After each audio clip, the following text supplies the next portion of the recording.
Maximize the compensation for your injury claim with Phillips Law Firm. With over 80 years of combined legal experience, they won't allow the insurance companies to dictate what's good enough for you. Whether it's an auto accident or workplace injury, contact Phillips Law Firm today. If they don't win, you don't pay.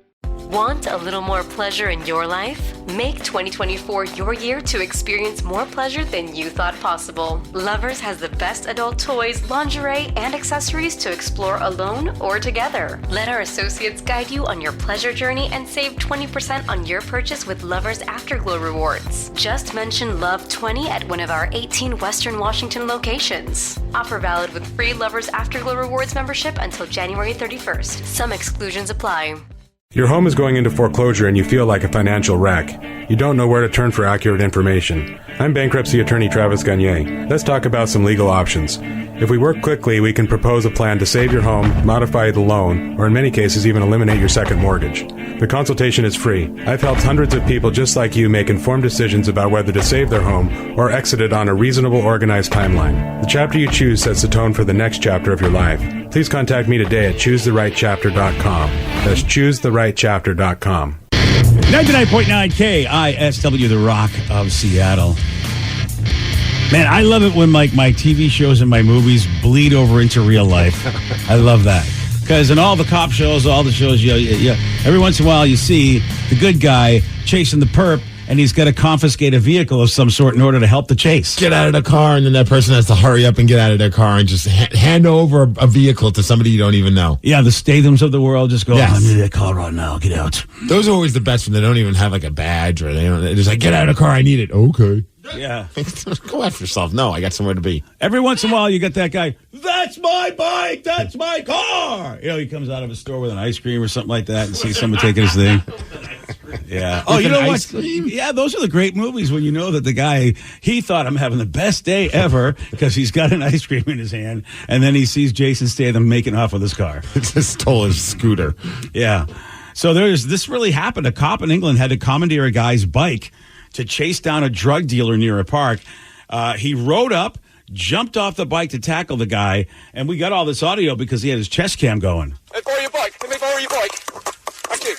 I'm on a bike. I'm in pursuit.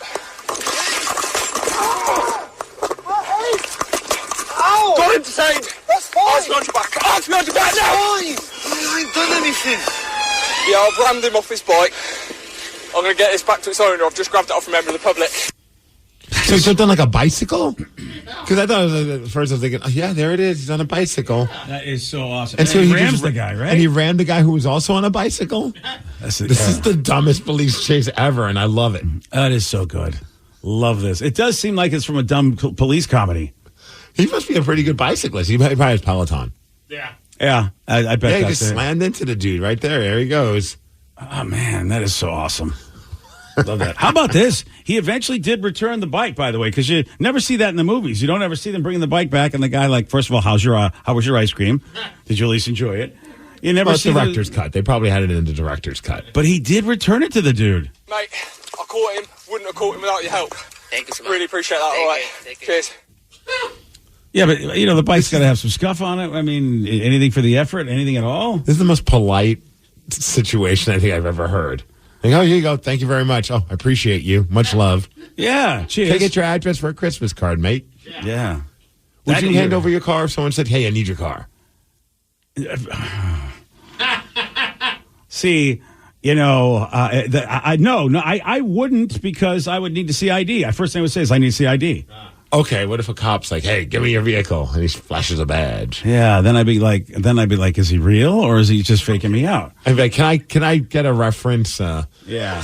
What's your badge number, officer? Let me see that. I got to write that. I'll take a picture of that. What's your driving record, man? How fast is this going to go? Because, you know, Burger King closes at 11, and I'm 20 minutes away. The good thing about me is because, look, I have a 20-year-old vehicle that's not known for being, like, fast. Mm-hmm. No one's going to ask for my car. It could be a desperate situation, though. You might be the only car on the road. You might still be better on foot. Okay. You might get a new car out of the deal, though. If they wreck it, yeah. then all of a sudden they have to buy a new one. Is that how it works? I don't think the cops just give you a brand new, unless they give you like an old cop car. Ooh. Oh, that's a good deal. Yeah, because then you can still keep like that little side light that makes people think that you're a cop behind them. Then there'll be justice. I always love that. that. When you're like, oh, crap, there's a cop behind me. Not that you're even speeding. I just instantly think the worst. And then all of a sudden they pass by and it was just a repurposed police car that someone else bought. Yeah. Oh, that does suck when you're like, I went through all the stress and you're not even real. I've been white-knuckling it for the last 3 miles, and it turns out you're not even a cop. In fact, you look like someone a cop would pull over. What the hell is going on? Yeah. Did you make a citizen's arrest then? I flipped them off. Yeah. Good. Oh, that's close enough. Yeah. I'll show you, guy trying to be a cop. Oh, man. Meanwhile, they're just, like 2 times tough. I had to buy an old cop car, and it's not my fault that you were freaking out. Yeah. I have an apology that I have to make. To who? To everybody. Why? Because I'm about to say the word Seahawk. Go Hawks. Really? What are you going to do? Yeah, that guy won yesterday. I know. Yeah. I'm aware of that. Do you understand now the bitter ex-girlfriend is laughing at me? Yeah, all of a sudden now they're just like having sex in front of us. Exactly. With a hotter person. They are so having sex in front of us, right. And they both look like they like each other. Like everybody looks happy over there. Former player for the Seahawks just went off on the team, and Steve's got the audio. You're going to hear it during the Migs Report at 6:17. BJ and Migs, mornings on The Rock, 99.9 KISW. Imagine the relief of securing fair compensation for an accident you were in, where the insurance companies aren't dictating what's good enough and your injuries and suffering are truly acknowledged. Whether it's an auto accident, a workplace injury, or slip and fall, Phillips Law Firm has dedicated over 2 decades to ensuring their clients receive the rightful compensation and attention they deserve. Call 1-800-JUSTICE today or visit justiceforyou.com. If they don't win, you don't pay. Phillips Law Firm, justice for you. Want a little more pleasure in your life? Make 2024 your year to experience more pleasure than you thought possible. Lovers has the best adult toys, lingerie, and accessories to explore alone or together. Let our associates guide you on your pleasure journey and save 20% on your purchase with Lovers Afterglow rewards. Just mention Love 20 at one of our 18 Western Washington locations. Offer valid with free Lovers Afterglow rewards membership until January 31st. Some exclusions apply. What's that sound? That's the sound of Downy Unstoppable scent beads going into your washing machine and giving your clothes freshness that lasts all day long. There it is again.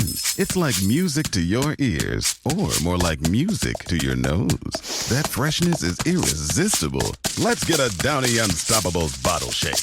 And now a sniff solo. Nice. Get 6 times longer lasting freshness plus odor protection with Downy Unstoppables in-wash scent beads.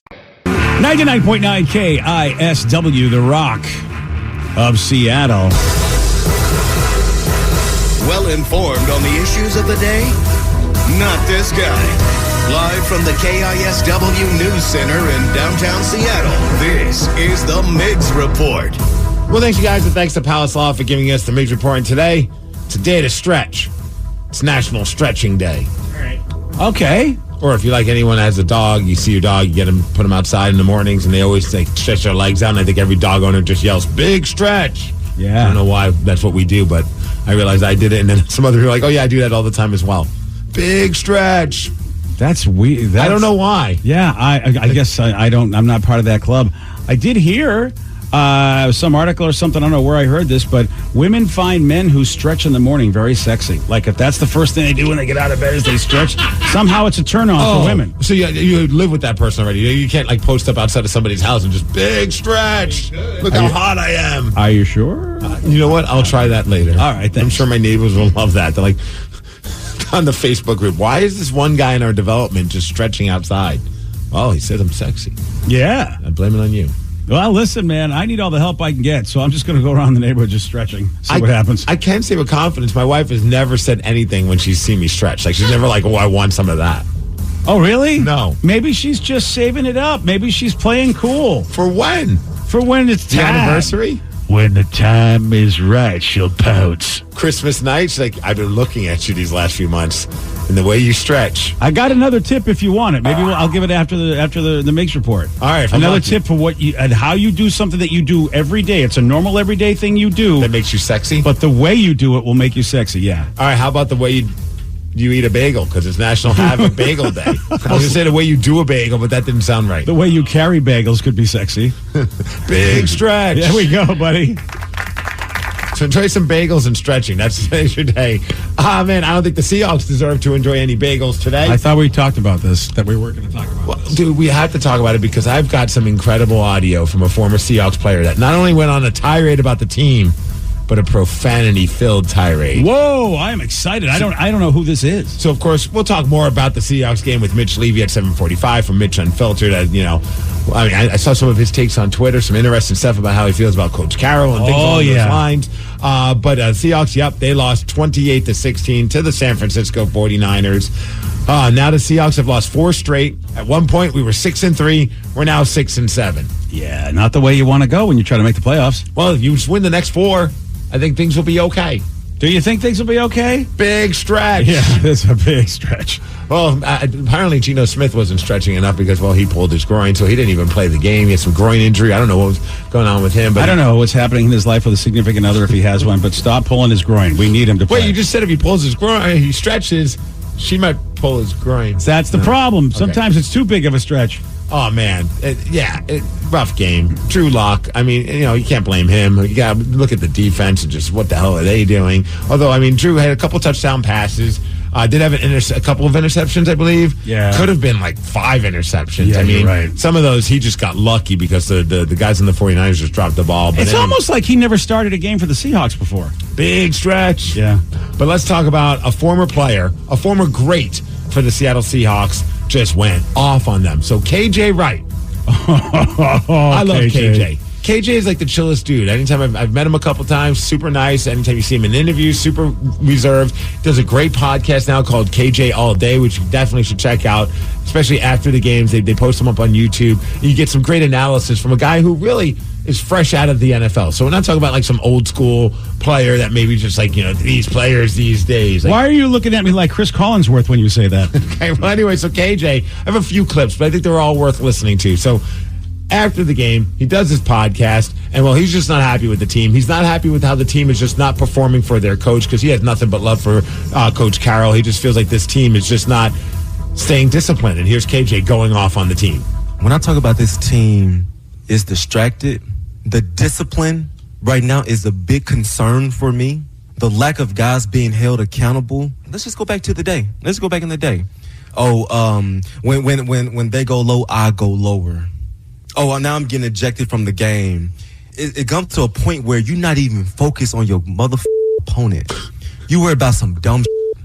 You want to worry about some dumb shit as a football team.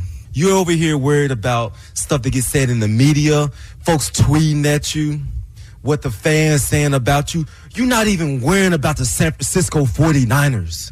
Football is too damn hard. This is the best of the best of the best.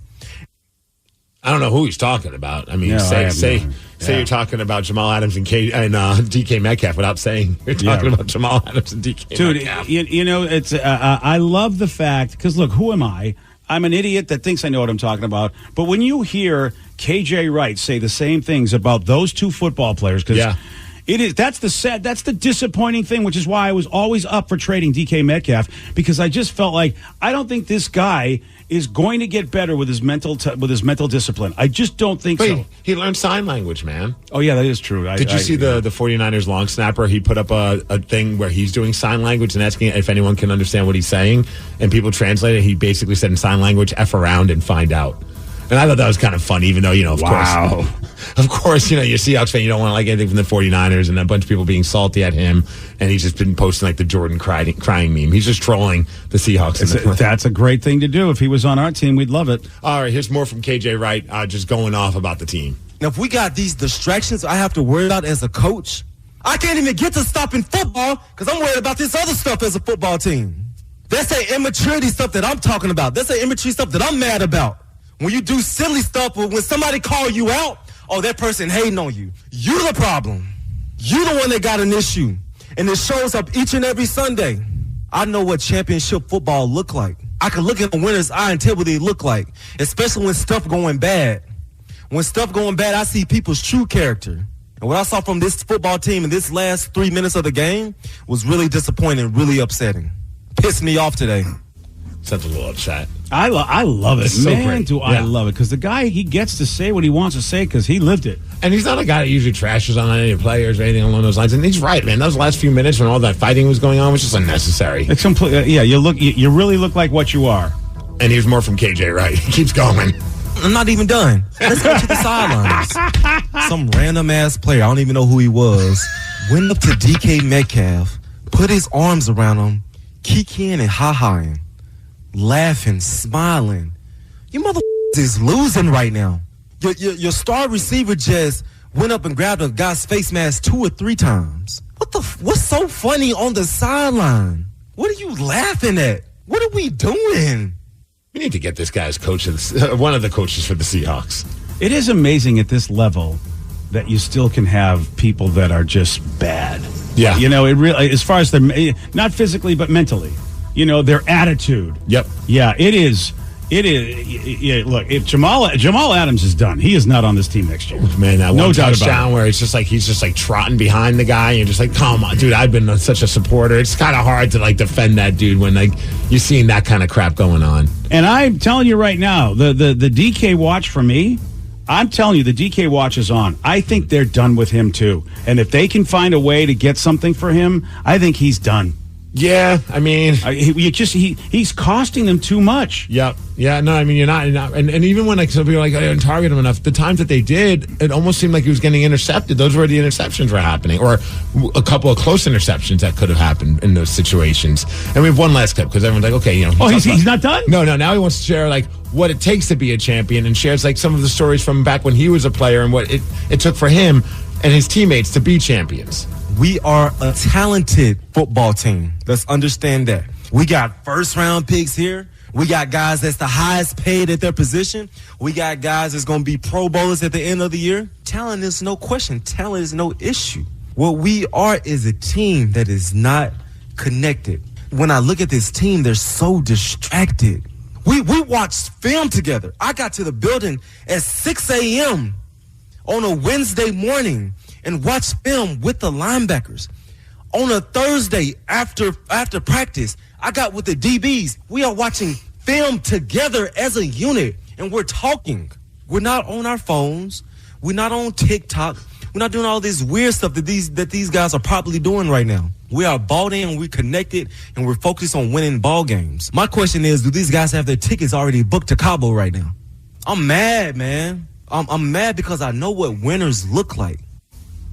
We're on full boomer mode. They're not on their TikToks and on their phones. It is so it's funny. Not wrong. Well, you know, I mean, 10 years ago, I mean, we still had all this. We had social media, but it's definitely worse than it was 10 years ago. Yeah. And I think he makes a really, really good point.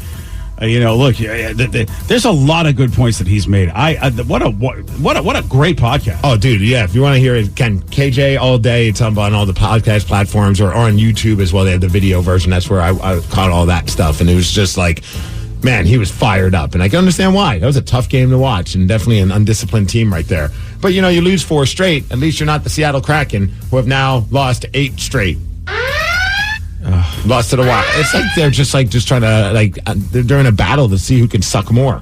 And it's like, okay, which team's going to be worse? That was a rough game to watch again. I mean, it was 1-0 for most of the game. Then they got, they scored 2-0 and an empty netter. But it just doesn't seem like there's something missing right now with this team. I mean, it definitely wasn't the goaltending. DeCord played great, but it's frustrating. Up next, they're taking on Florida tomorrow night, who are playing really well right now. So it could be 9 straight. I wonder if we're going to see some changes if the season does not do better. You know, maybe not this year, but I feel like, okay, it was last year a fluke. What happened? Why are we so different? It feels like both teams gave us like unrealistic expectations after last season. You're right. Both did well. Both made the playoffs. Both had high hopes. And then this happens. I heard that the Kraken are thinking about cutting Jamal Adams. I don't know if that's going to happen. Yeah, I think that'll do the trick, hopefully. And then that DK Metcalf kid, what's he done for us lately on the ice? Well, hey, Mariners fans, if you thought that Shohei Ohtani was coming here, that didn't happen. Yeah, we all knew that. He's now a member of the Los Angeles Dodgers. Not a big move for him to go from Anaheim to Los Angeles right there. 10 years, $700 million. Yeah, it's unbelievable. And he's not going to pitch for him next year. No. And oh man, I will laugh so hard if the Dodgers don't win the World Series. Well, that's a massive investment. I got news for you. They have finished first place. I mean, I don't think they understand. I don't think the Dodgers get it. Is that they can't seem to break the curse of being the best in your league. Mm-hmm. It's very difficult. Like a lot of those teams, the Braves didn't make it either. The best team in baseball did not win this year. I mean, you can say, yeah, the Rangers did, but not by record. Right. And getting Ohtani just means you're spending more money to get the best record again so that you can get bounced out in the first round of the playoffs. Okay.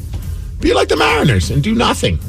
At this point, the Mariners are at least saving money. It's kind of hard to argue. They are saving a lot more money. Saving money. They pretty much had the same season the Dodgers did. When you think about it, at the end of the day, they didn't win a damn thing. Winning just as many championships last year. Yeah. And spending way less money. Tonight, you got Monday Night Football, couple of games. The Giants are hosting the Green Bay Packers. The Dolphins are hosting the Tennessee Titans. Oh, and the Seahawks, of course, they play Monday Night Football against the Philadelphia Eagles next week. So, wow. Hey, weather, 50 degrees and cloudy. Thanks to Snoqualmie Casino for giving us the Migs Report, and that's what's up. Dude, we have been embarrassed at the game of the week so many times. This has not been a good season. I mean, all you hear is every time we play the team, well, these guys are one of the best at football, and what's going on with the Seahawks? I mean, that's the narrative of every game in the last 4 weeks that we played. I know. I say it was a really fun first 9. 6-3, things were looking good, and then we knew we were going to have this rough patch, but it's been a lot rougher than I think a lot of us were hoping it was going to be. Yeah, but also you get a couple wins out of this little stretch. Yeah, it's so weird. Football's weird. I didn't watch the game, but how did the Bears beat the Lions? Well, by having more points than them. Oh, thanks. Yes. You know what? I always, I do forget those subtleties in football. The Bears have actually been playing pretty well in these last several games. So they really are just a better team. They're just playing better. Wow. Okay. I mean, that's. How about the Rams almost beat the Ravens? That was a close game. That's why I think this. I mean, we're. I mean, if you're a Seahawk fan, there's nowhere you can look. You can't breathe a sigh of relief anywhere and think you have a shot because of what you just said. The Rams look like they're a much better team than we are. Yeah. And of course the Niners are what the Niners are. Yeah, at least they're not the Cardinals. I mean, that's... Yeah, that's great. Except the Cardinals are getting a better draft pick, aren't they? And they did win yesterday, at least. Yeah, I know. See, everybody. Who'd the Cardinals play yesterday? I can't remember. I'm sorry. They had the week off. Oh, they did. They beat the Steelers last time. Okay, so they did. My bad. Sorry. Yeah, so they didn't lose. Yeah. Hey, you know what? They're still doing better than we did. I forget what week we're in now. I know. All these buys and things. I'd like a buy right now for the rest of the season. You think we could just get like a buy 4 weeks? What are you talking about? In 4 straight. We'll talk to Mitch about this. I bet he agrees. You win the next 4 games. Did you not see his tweets? I think Mitch gave up on the 20. He's giving up on the 24-25 season. I think he's waiting until 25. He's firing everybody. Yeah, he's done. All right. On Friday, Steve, did you get this one wrong? Yeah. Yeah. Give him Pearl Jam. Yeah, here you go, buddy. Anyway, beat Migs. We'll do that. 206-803-ROCK at 647. Today's podcast is brought to you by bankruptcy attorney Travis Gagne, who's ready to answer your questions about bankruptcy. Travis, is it true that if you filed for bankruptcy once, you can't file again? Even if you filed bankruptcy before, you can almost certainly file bankruptcy again. Different types of bankruptcies have different time limits between filings. In Chapter 7, full bankruptcy, you can only file Chapter 7 once every 8 years. However, you can almost always file a Chapter 13 case. Chapter 13 cases can be filed immediately following a Chapter 7. They can be filed immediately following a prior Chapter 13 case. Chapter 13 is a reorganization plan, so there will be some type of monthly payment, but it's based on your budget and your ability to afford that payment. So Chapter 13 is an option in almost all cases, even with a prior bankruptcy filing. Thanks, Travis. If you have more questions about bankruptcy, you can reach out to Travis anytime at choosetherightchapter.com. That's choosetherightchapter.com. Thanks for listening. Maximize the compensation for your injury claim with Phillips Law Firm. With over 80 years of combined legal experience, they won't allow the insurance companies to dictate what's good enough for you. Whether it's an auto accident or workplace injury, contact Phillips Law Firm today. If they don't win, you don't pay. Want a little more pleasure in your life? Make 2024 your year to experience more pleasure than you thought possible. Lovers has the best adult toys, lingerie, and accessories to explore alone or together. Let our associates guide you on your pleasure journey and save 20% on your purchase with Lovers Afterglow rewards. Just mention Love 20 at one of our 18 Western Washington locations. Offer valid with free Lovers Afterglow rewards membership until January 31st. Some exclusions apply.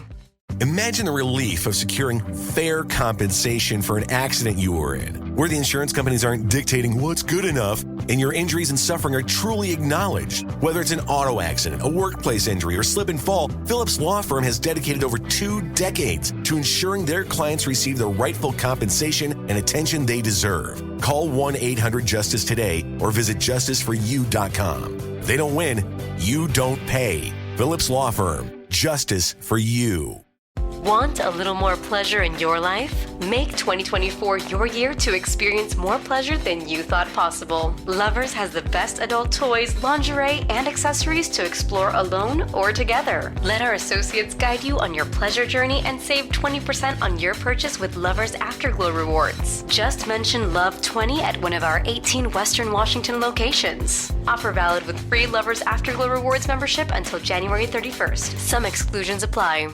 Your wages are being garnished. We can stop that now. It's hard enough to pay your bills when things are good, let alone when a big chunk of your take-home pay is gone before you even get your check. I'm bankruptcy attorney Travis Gagne, and I can stop the garnishment and get the creditors off your back immediately, often the same day as our consultation. Both Chapter 7 and 13 provide bankruptcy relief, but choosing the right chapter is crucial. In a free consultation, we can create a plan to get your finances back under your control. The chapter you choose sets the tone for the next chapter of your life. Please contact me today at choosetherightchapter.com. That's choosetherightchapter.com. 99.9 KISW, the Rock of Seattle. Once again, we have teamed up with the Washington State Council of Firefighters in Operation Warm to put new coats on kids that are in need. This year, our goal is to help 2,500 kids get winter coats that they need. And, well, we need your help. We need the Rockaholics. Yes, we were hoping to raise enough for, $50,000. That's a high amount. But right now, we're almost to $10,000 raised. We're at $9,500. So we'll come on, Rockaholics, you can do this. So thanks to people like Aaron and Cammie Buckwitz, they donated $50. Doug William donated $100. Jacob Martin, we asked $20, put your brand new coat on a kid in need, and they did exactly that. And so did Efren Sinesio, donated $20 as well. And thanks to all of these Rockaholics. It could be $5, it could be $500. Every amount helps. And we want to thank Palace Law for matching up to $1,000 in donations. Easy for you to give. As a matter of fact, we even put it in what you can text us. Text KISW GIVE to 44321. It's such an easy way for you to donate. Text KISW GIVE to 44321 or head to KISW.com to donate today. Let's play Beat Migs. It's time to play the game. So everybody scream his name. Beat Migs. Don't be a loser.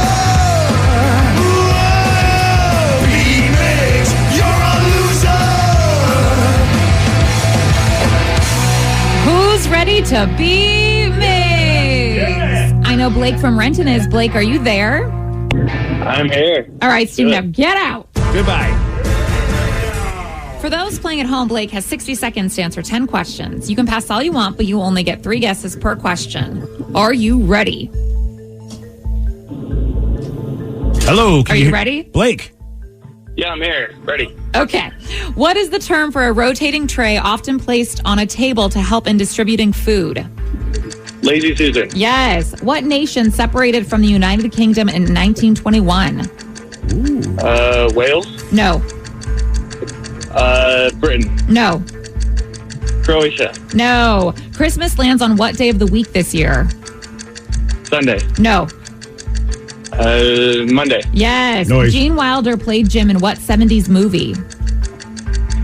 Pass. Which popular cocktail is known to be served in a copper mug? Moscow Mule. Yes. The first condiment made by Heinz was not ketchup, but was what? Relish. No. Mustard. No. Mayonnaise. No. Oh. The largest T-Rex skeleton was founded in what country? China. No. Russia. No. Pass. What band had the albums Everything Must Go and Can't Buy a Thrill? AC/DC? No. Blake, you got 3 correct. You did a lot of guessing. Yeah, They I mean, that helps. Yeah. Unfortunately, weren't right. But You did a great job actually answering questions. You just didn't answer them right. you got some, okay? You did a good job. You spoke when spoken to. Oh, wow. Steve, are you ready? Yeah, we'll see, though. Remember, we thought it was like a really bad, and then Steve sucked, too. Right. He Yeah. might suck, too. And I think, in general, I think Steve does suck. So I think absolutely. Guys, I'm here. Oh, sorry. What is the term for a rotating tray often placed on a table used to help in distributing food? Lazy Susan. Yes. Yeah. What nation I love separated those from the United Kingdom in 1921? I do It's so too. fun. Just spin around. Yeah. I'm sorry, what was the question? What nation separated from the United Kingdom in 1921? What? What nation It's separated United from... Nations. No. Yeah, that's it. Britain. No. London. No. Hello. Christmas lands on what day of the week this year? Oh, crap. Monday? Yes. Gene Wilder played Jim in what 70s movie? Blazing Saddles? Yes. Nice work. Whoa. Which popular cocktail is known to be served in a copper mug? Oh, that's a Moscow Mule. Yes. The first condiment made by Heinz was not ketchup, but was what? Mustard. No. Mayo. No. Ranch. No. The largest T-Rex skeleton was founded in what country? America. No. Africa? No. Australia. No. What band had the albums Everything Must Go and Can't Buy a Thrill? Is that AC/DC? No. No. Let's shoot the thrill. Steve, you got 4 correct, which is a win, Uh-huh. barely. Yeah. 4-3. Yeah, see, I thought so. It was the same thing. Blake, you didn't play that badly after all, sir. Did my best. Yeah, there you go. Yeah, the Blazing Saddles was the difference maker. Yeah. I really felt like, I bet Steve's going to get that one. I'm He so barely glad did. because honestly, my brain said, don't guess that. That's not right. So I almost didn't say it, but I was like, all right, I'm already halfway there. I might as well just spit it out. I think really, does anybody now? Granted, look, he's an old actor who's no longer with us, famous for Willy Wonka, of Yes. course. But I mean, I think outside of that, can you name any other movies? I can because I loved him. But it's Blazing Saddles and Willy Wonka is really what I think most anybody remembers Gene Wilder for. He had a couple movies with Oh. Richard Pryor that were freaking great. And people are going to be mad at me, but also Young Frankenstein, also another one that people Yes. remember him for. Yeah. Stir Crazy. That was the one I was Oh, thinking Stir, about. yeah. That's He a good one. he and Richard Pryor had some real good stuff. They were a great comedy team for a while. What was the other one that they had where they went to jail? Was that Stir Crazy? Yeah. Was that the one that I went think to jail? so. Okay. I Oh, think then so. See No Evil, Hear No Evil. That was another good one. Yeah, but you and I are saying words that like the millennials are going, we don't know what you're talking about. Yeah. I mean, but I was a kid watching these, and I thought they were super fun. Yeah, they were. Yeah. But, again, unfortunately. Y'all are a little old. Yeah, Well, that's maybe the problem. that's what they need to do this weekend is watch some Okay. classic Said Gene Wilder, even. Said Richard every Pryor. boomer ever, and Yeah. every millennial and zoomer said no. Does anyone know what nation separated from the United Yes, Kingdom? I think Yeah. I do. Oh, Okay. I believe it's India.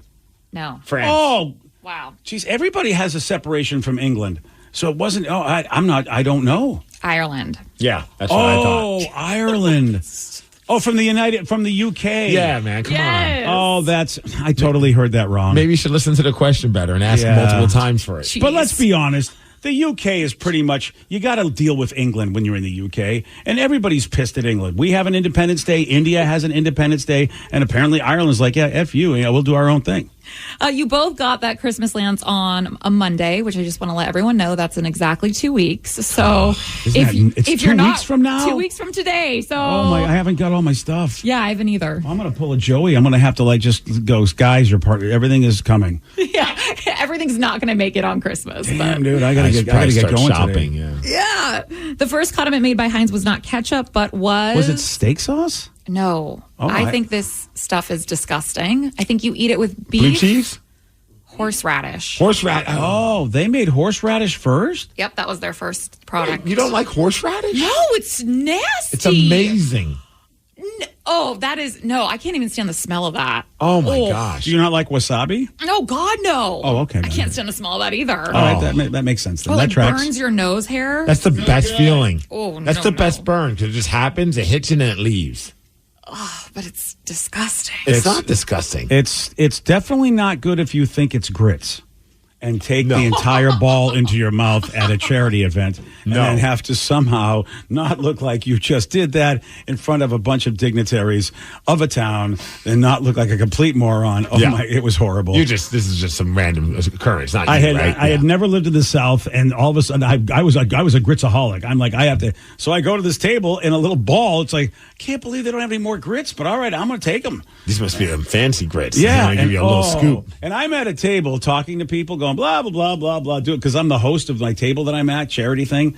And then I put the thing, and the people, the look on their faces, they're like, why is he going to take that gigantic lump of horseradish and eat it? And I'm like, why are they looking so weird? Nobody stopped you though. They wanted to see. Yeah. No, of course they did. They were like, you know what? We can't wait to see this show. This is going to be great. And that's exactly what it. Oh my God, it was horrible. Also, not great when you think it's mashed potatoes.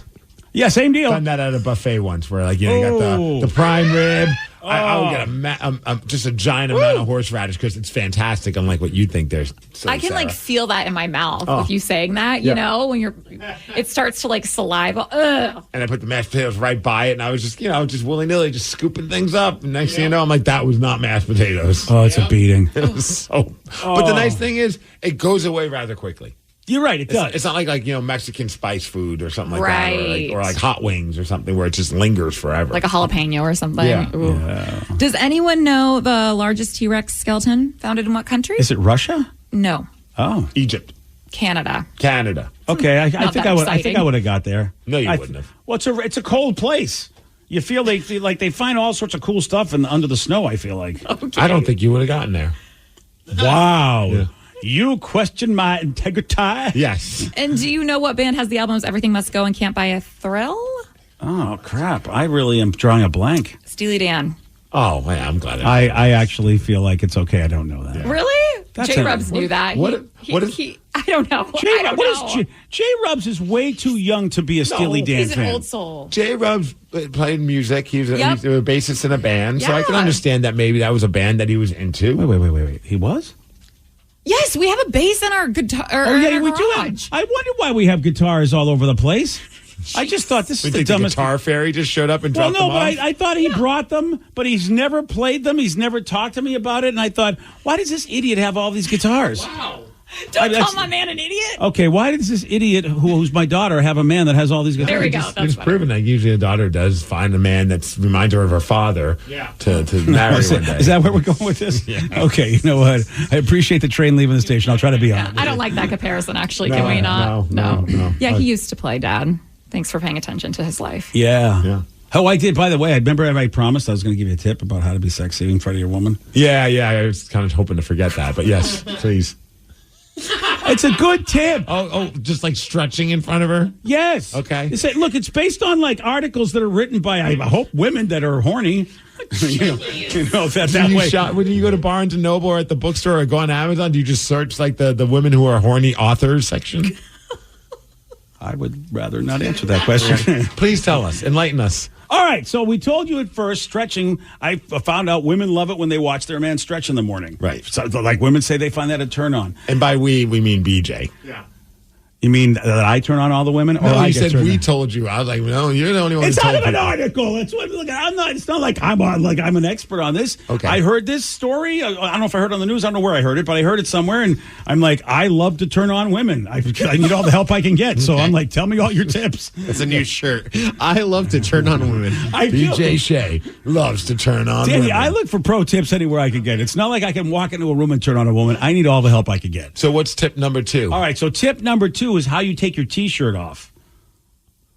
Which is so dumb. I know it's dumb. I know, but these are women that say this. There's a specific way. Are if we you take doing it like the crossover thing? No, I hate that. Yeah, I hate that too because it hurts. Yeah, it's the grab it from the back and just pull it over your head, like all one move. So basically, you're giving them a show where they see the bottom of your stomach, and then it just goes up and goes up and goes up. That's probably when someone has abs. I don't know if beer guts are really what Why do you got to ruin what I got going? Like, that's the only chance I have. Maybe they like it with everybody. Maybe it's just a T-shirt move.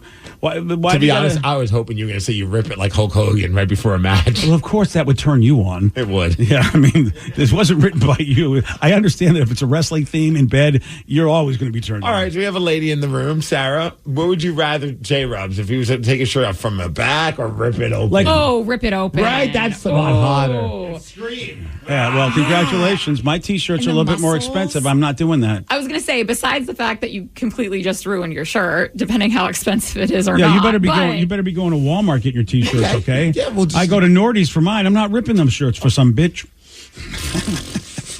That's a little too harsh. Well, I'm glad to know how to be sexy now. So we stretch and we take off our shirts. Try it. Like next time you're in front of your wife. I'm going to actually. And Danny, tonight. next time you're in front of your significant other, just go, hey, tell me, does this do anything for you? And just do it. No, that's not going to work. You just take your shirt up, but you have to take it so it goes over your head, and the shirt just glides up on you and comes off in one smooth move. I don't know if you should preface it with that. I think you take it off and then you go, you like what you see. Or maybe you like what you saw. Okay, fine. If grammar's important in this relationship, sure. I feel like you guys need to practice this, though. Like, somehow I don't feel like any three of you could do this successfully. I do. I'm really I'm good not at arguing with you. Like, I do it every night. You do not Yes, take I your do. shirt off like that Yes, I do. Every night. And is it your left or right hand? Here's what I do. You want to know? Here's my move. I don't know if I really do want to see. Here's my move. I do. Well, I don't. I You didn't do it know, in front of a mirror? No, I didn't know I was doing it for women. I just happened to. So one thing that I learned on my own that works. But I like to throw my shirt in one move. Like I go across like I have a chair, and I stand by my bed. Do you straddle the chair when you do this? And I take the shirt off the way women like it in one move, and I fling it across the room so it lands on the chair. All one takeoff and zing on the chair. Are you putting on a strip show right before you go to bed? I don't understand. Listen, you know what? You got to make yourself happy. Pajamas? You got to make yourself happy, Steve. Fair. Yeah, so I know how to do this just because I've been doing it that way because I like to fling it on the chair, and that's the only. If you take it off and cross in front of you, you can't do it in one move. You can't fling it on the chair that way. Why are you flinging on the chair? Because I put my T-shirt on the next day when I get up. The same shirt? What? Well, not to go to work. It's like I get up in the morning and it's cold. I'll just put that on, walk around the house a little bit, and I fling it. It's really cool. Like I can, in one move, I can fling it from my bed all the way and it lands on the chair. And I'm always proud of myself like it's an Olympic sport. And I guess the ladies love it. Tell me which lady loves this. Well, I haven't tried it yet. I have to get, I have to first get in front of a lady and let's see what she thinks. Right?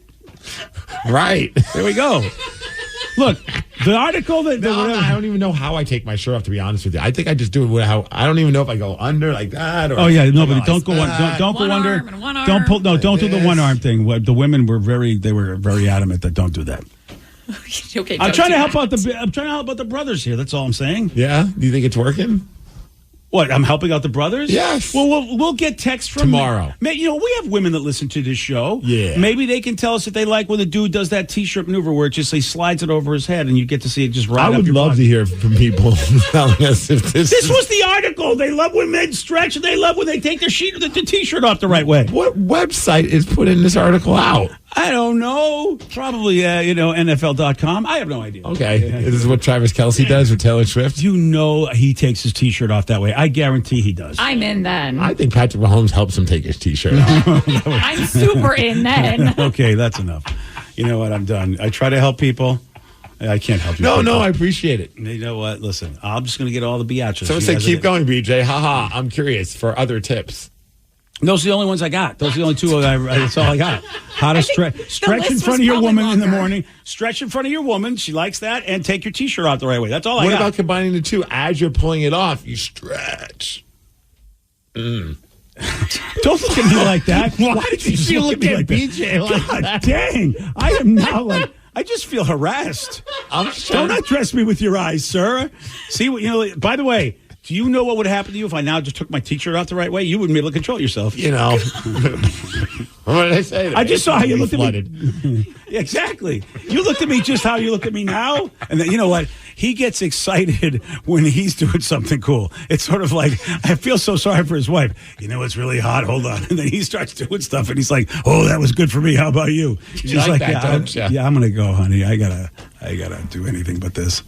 All right. It's audio from my bedroom. You like that, don't you?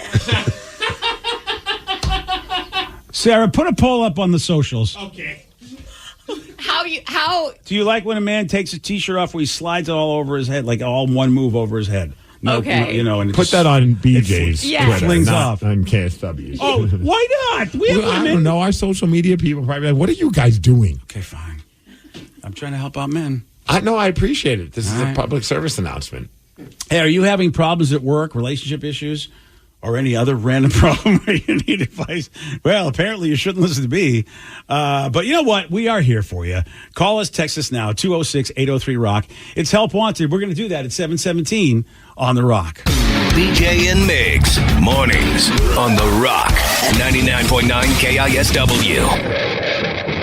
Imagine the relief of securing fair compensation for an accident you were in, where the insurance companies aren't dictating what's good enough and your injuries and suffering are truly acknowledged. Whether it's an auto accident, a workplace injury, or slip and fall, Phillips Law Firm has dedicated over 2 decades to ensuring their clients receive the rightful compensation and attention they deserve. Call 1-800-JUSTICE today or visit justiceforyou.com. They don't win, you don't pay. Phillips Law Firm, justice for you.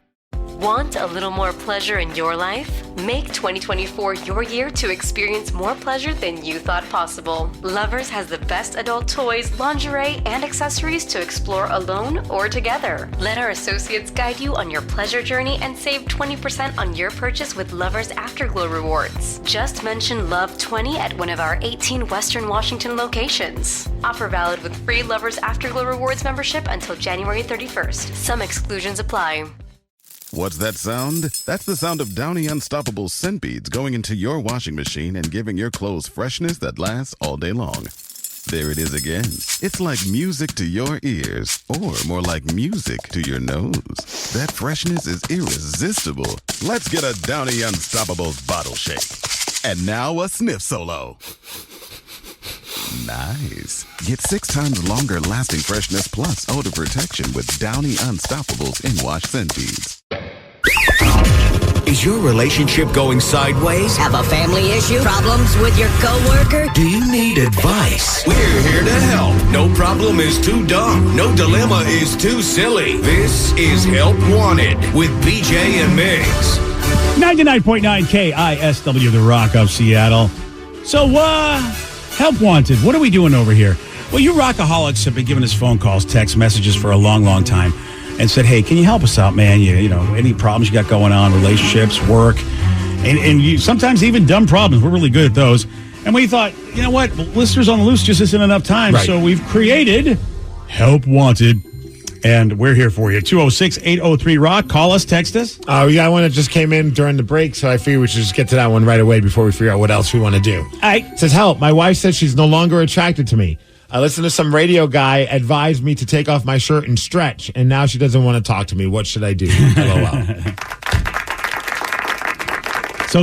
So she was attracted to him. Yes. Until some advice came his way. Some radio guy said to take off a shirt a certain way, and that's supposed to get her to be all hot and bothered. I put a poll up on the X, formerly known as Twitter. On the X, okay. I put it up, and we will find out if indeed. Look, this information about what women find sexy in men. Number one, when a man stretches in the morning, he gets out of bed and stretches. Yes. This article, or I don't know if it's an article or I saw on TV. Somewhere I saw women find that attractive. And then the second thing women find attractive is the way that a man will take off his T-shirt. Not from the front with the arms crossed, right, but from the back where he pulls it over, like up over his head, and it just slides up his body and right off. Women like that style. Yeah, I'm looking at your social media post, which I don't know if it has 2 votes. It has 2 votes. You want me to vote? Okay, so it says, what is the sexier way for a man to take their T-shirt off? Yes. Arms crossed from the front or pull overhead from back? Yeah. That's what about the other one? Just like yanking it off. No. Oh, you mean like Hulk Hogan style? Hulk Hogan style. They didn't discuss that in the article. So I didn't put that. I just wanted to talk about what the article discussed. Just so I could be a good contrarian, I'm going to vote for the arms crossed from the front. Don't do that. Then women are going to hate you for that. Well, apparently that's leading the votes right now. Really? Women find that to be more sexy than just having it slide up? 66% of the 3 people who voted so far say. That's because you just ruined the vote by voting the wrong way. It was 50-50. Yeah, you could have made it the other way, but you didn't do it. But why would I do that, BJ? You know what? I don't know why you would do that. You know what? You should ask your wife. You should ask for a really honest answer. You both should. You should send video. You think I'm going to waste my time? You should go into the bathroom. Into the bathroom. Both of you should go into the bathroom. Together? We just were in the bathroom together. Well, I would, however you want to do it, in front of the mirror and selfie it and say, honey, which one really do you like better? And take the T-shirt off the front and then take it from the back. Both of you have T-shirts on. You should do it and see which ones your spouses say. Well, you say goes. I take my shirt off when I drive home. That way when I'm home, my shirt's already off. Well, what do the people in traffic think? The truck driver seems to like it when I just see? It off. Oh, really? Okay. You know, I try to help out the men here. No, you do. Get more action. I appreciate that. Look, if you can get your significant other like in the mood, like get the motor running, isn't that great info? If in fact this will help. Okay. All right, we have someone that does need help in their relationship. All right, let's go. It says, my boyfriend, he constantly winks at waitresses or people that are in the service industry. When I point this out to him, that's always funny when you say service industry, I just think of like adult dancer. And I'm like, well, that's what happens when you wink at them. Oh, wait a second. Hold on. I don't know why. Is this a conversation you're having right now with yourself? Yes. You know what? I really appreciate being part of that. He said, okay, when I point this out to him, he says it's just a sign of appreciation. I don't see it that way at all. If I was a waitress or a customer and a customer winked at me, I would take it as flirtation. When I pointed this out to him and I told him that a wink could be interpreted in many different ways and that it's the intention behind, he said it's the intention behind the wink. He says, I'm just saying, hey, thank you. Keep up the good work. Am I overreacting? Okay, I'm going to just say this right now. I have never heard of a wink meaning thank you, keep up the good work. Just stop winking at people that aren't like people you should be winking at. Don't wink at people. You winked at David Beckham, and he hasn't left you alone since. That's when the restraining order started. Yeah. That was weird. I love that story because it's like, I don't know why your brain said this is what I should do. It was, to me, the creepiest, most awesome, awkward moment of your professional career. And if people haven't heard it, I think you have to share it. I've never winked at anybody. I never wink. I don't wink at my wife. I don't wink at anybody. I'm not a winking kind of a guy. Like, just not a winker. No, I just think winking is silly. I don't think she should be freaking out over it, but I mean, maybe he should just stop winking. But for some reason, I'm at the Super Bowl when it was in Arizona. The Seahawks, unfortunately, losing that one to the Patriots. But during the game, I'm at the concession stand, and where we were, I was in the players section because that's where I got my tickets. And all of a sudden, they're just like parting the sea, and they're like, get out of the way, move out of the way, because the place is just so packed. And they parted the sea, but they parted it right in front of me. So now there's like this lane, and who are they ushering by us to get to a suite, I guess, was David Beckham. And now, as he's walking, I'm looking straight at the man. And he's looking at me now because we've locked eyes. And I did not know what else to do. So I just winked at him. That's so weird. I have no idea why. So such a weird response. The second I did it, I was like, that was a terrible idea. I don't remember what he even... I think he just kind of looked and kept going. I'm sure I'm not the only person who's ever winked at David Beckham. But it was very awkward. I got back to the seats and my wife's like, hey... just like, oh, thanks for the drink. I was like, you won't believe what just happened. And I told her, and she's like, what is wrong with you? I'm like, I had no idea. I don't know why I just winked at this guy. Like in the old-timey days of the 60s and 70s, I feel like that Mean Joe Green commercial where with the kid or the Pepsi or whatever. Where he tosses the kid the towel or something. Yeah. Maybe that's a wink moment where the star winks at the fan. Like, here you go, kid. Yeah. Maybe that's where also you could use a wink that's not flirtatious. Maybe then. But I don't know too many people that do that anymore. I don't know what you were doing, by the way. Probably. I feel like it's like something that someone should really just keep an eye on you. But here's Steve. Look, if you're a dude, you know what the wife is saying. She feels like he's being flirtatious and she doesn't like it. And she even said that. Point blank said, I think it's a sign of flirtation. He's like, no, it's not. It's just a sign of gratitude. Like, no, a tip is a sign of gratitude. Or even say, thank you. I mean, you just, no.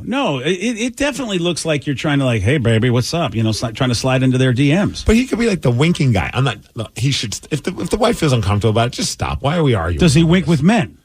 Yeah, but some people, maybe. If he winked with men. I just don't think winking seems so do that strange. Again. That's really so I have to make the sound, though. Yeah, that is so good. You look like you forgot your medicine. It's a little disturbing.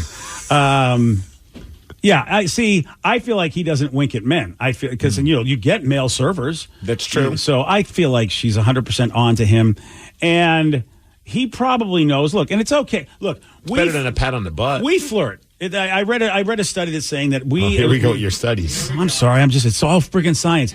But they say harmless flirtation is good, and we all do it. We all do it, especially if we're in the workplace. It's a thing that humans do, and it makes us feel good. Usually, you both know the line because it's really very light, harmless flirtation. So there's nothing wrong with flirting. But when you're around your significant other, I feel like you're a dope. You don't flirt when you're around, just because you know it's going to hurt their feelings. I wouldn't want that to happen to me if my wife is like, all of a sudden, hey, or my girlfriend or whatever is just like, you can tell that they're into another human being. Right.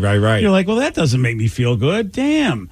And I think that if he was a stand-up guy, and I'm going to give this advice, whenever you get accused of anything, just go, hey, man, I am really sorry. I had no idea that you felt that way. I really don't intend to do that, and I really care about you, but I get it. I'm going to stop. I think that would be really appreciated from the other person. That's the strange part to me. I think she is, maybe if she's getting mad at him, a little bit of an overreaction. But on the flip side, if she doesn't like it, why do you keep doing it? It's a stupid wink. Like, you could just stop doing that. Yeah. It seems very weird that, like, this is the hill that you're willing to die on and be like, no, that's my way of showing gratitude. Like, just, like, in the grand scheme of things, do I need to wink at this person? If not, then stop doing it. Now, there is one other possibility, and we do love our conspiracy theories. Yeah, he's got like a Tourette's or something. He's got like a Tourette's or something. I don't know. No, he'd be swearing a lot more, wouldn't he? Yeah, I don't know. Yeah. Well, the other thing that we hear about is projection. Oh, so she's flirting with all the waiters? Yeah. What if he actually really is, in his own stupid way in his head, actually thinking that all he's doing is being nice and kind, but she is the one that, when he's not around, she's flirting all over town. And she's just winking with everyone? Yeah. She's just like a serial winker. Serial winker. You know what they say when people accuse you of cheating all the time? Turns out they're the ones that were the cheater. Right. Yeah. So we're just planting that seed now. Yeah, I like to cause trouble. Here's what you need to do. Ask him, you need to say, hey, take your T-shirt off and then find out if you find it sexy. And please go vote on my poll. BJ Shea on X, or formerly known as Twitter. Do I dare go back to your poll? What's my poll at? That didn't sound right. T-shirt, yeah. Oh, wait, we're at 13 votes now. And? We're at 13 Whoa, votes. Look what's winning. The back. Taking your T-shirt off from the back. The ladies love that. They love the just let it slide over your head. I like how he has to mime it every single time he brings it up, too. For you and I, I want you guys to get turned on. Yeah. Yeah. Thankfully, Vicky's at home working right now, so she doesn't have to see this. You're right. This could be an HR issue. Luckily for me, you're right. Vicky's not here. And also, she would get sick. She doesn't want to even think about those things. She would probably get violently ill. And we do? I know you guys want a piece of me. You know what? You guys are you're doing really well. In what way? And I don't know what way, but anyways, it's how it is. I'll tell you what. If I was at a Super Bowl and they parted the seats, if you could walk by, I would not wink at you. That's BS, man. I'd probably try and trip you. How do you know I can't bend it like Beckham? I could. Well, currently you are at 69%. Nice. Of the vote, of all 13 votes, say that, yes, pulling it over from the head from the back. Yeah. Or pulling it over the head from the back is the way to go. I'm just going to say right now, as I said earlier, I am expert at that. Because I've been practicing for years, never knowing that was the sexy maneuver. That's the one thing I got down. I can, and like I said, one move, I can fling that T-shirt to a chair. You know what I love about this tweet that you put out, or whatever it's called these days? Is that there's really no context to the question. No, not at all. So if you're not listening to the show and you're just like on social media and you're just scrolling and you see, here, what did BJ post? I'm curious what he had to say. And it just says, what's a sexier way for a man to take their T-shirt off? You're right. You're right. Out of context, that's not a good look. It's a strange question just to put out there on a Monday morning. I'm just trying to get maybe somebody in the right mood. Right? Okay. Did we help? Nah. Yeah, congratulations to us. If the guy's listening, stop winking. Yeah, really. And for the lady that texted, there's no need to be like pissed at him, though. Yeah, I'll tell you, though, intuition's a thing or projection's a thing. I think she thinks something's happening, and so it sucks. Hey, lady, stop flirting and stop projecting it onto your man. There's that. Boom. Done. And take your T-shirt off from the back. Okay, look, we're being really silly and stupid because we are basically massively avoiding this next particular segment. I'd like to cancel the next segment, can we? Why? Because it's about the stupid Seahawks. Yeah, it'll be exciting to listen to Mitch talk about how he wants Pete Carroll to be done. I know that. Yeah, if you haven't seen Mitch's tweets, and this is all. I mean, the Seahawks for the first time in his administration lost 4 straight games. Yep. And as far as Mitch Levy is concerned, the question is, could this be the end of the Pete Carroll era? Well, we're going to chat with the host of Mitch Unfiltered, Mitch Levy. We'll do that at 7:47 on The Rock. Today's podcast was brought to you by Travis Gagne, bankruptcy attorney. He's here right now and has agreed to answer more of your questions about bankruptcy. Travis, if you're upside down in your mortgage, should you continue to make the payment? Continuing to pay your mortgage or not is a complex decision because you're going to have to pay to live somewhere. You're going to have a housing payment. So continuing to make your house payment really depends on several factors. One is whether or not you have a second mortgage. The second one is how affordable your ongoing monthly mortgage payment is. Another issue is whether your mortgage is adjustable and you're facing an increase in your mortgage payments later on when interest rates go up. If you do have a second mortgage in this economy with the housing prices being down, oftentimes we can take off or strip off that second mortgage in a Chapter 13 case so that you'd only have the first mortgage to continue to pay. Thanks, Travis. If you have more questions about bankruptcy, you can reach out to Travis anytime at choosetherightchapter.com. That's choosetherightchapter.com. And thanks for listening. Imagine the relief of securing fair compensation for an accident you were in, where the insurance companies aren't dictating what's good enough and your injuries and suffering are truly acknowledged. Whether it's an auto accident, a workplace injury, or slip and fall, Phillips Law Firm has dedicated over 2 decades to ensuring their clients receive the rightful compensation and attention they deserve. Call 1-800-JUSTICE today or visit justiceforyou.com. They don't win, you don't pay. Phillips Law Firm, justice for you. Want a little more pleasure in your life? Make 2024 your year to experience more pleasure than you thought possible. Lovers has the best adult toys, lingerie, and accessories to explore alone or together. Let our associates guide you on your pleasure journey and save 20% on your purchase with Lovers Afterglow rewards. Just mention Love 20 at one of our 18 Western Washington locations. Offer valid with free Lovers Afterglow rewards membership until January 31st. Some exclusions apply. Imagine the relief of securing fair compensation for an accident you were in, where the insurance companies aren't dictating what's good enough and your injuries and suffering are truly acknowledged. Whether it's an auto accident, a workplace injury, or slip and fall, Phillips Law Firm has dedicated over 2 decades to ensuring their clients receive the rightful compensation and attention they deserve. Call 1-800-JUSTICE today or visit justiceforyou.com. They don't win, you don't pay. Phillips Law Firm, justice for you.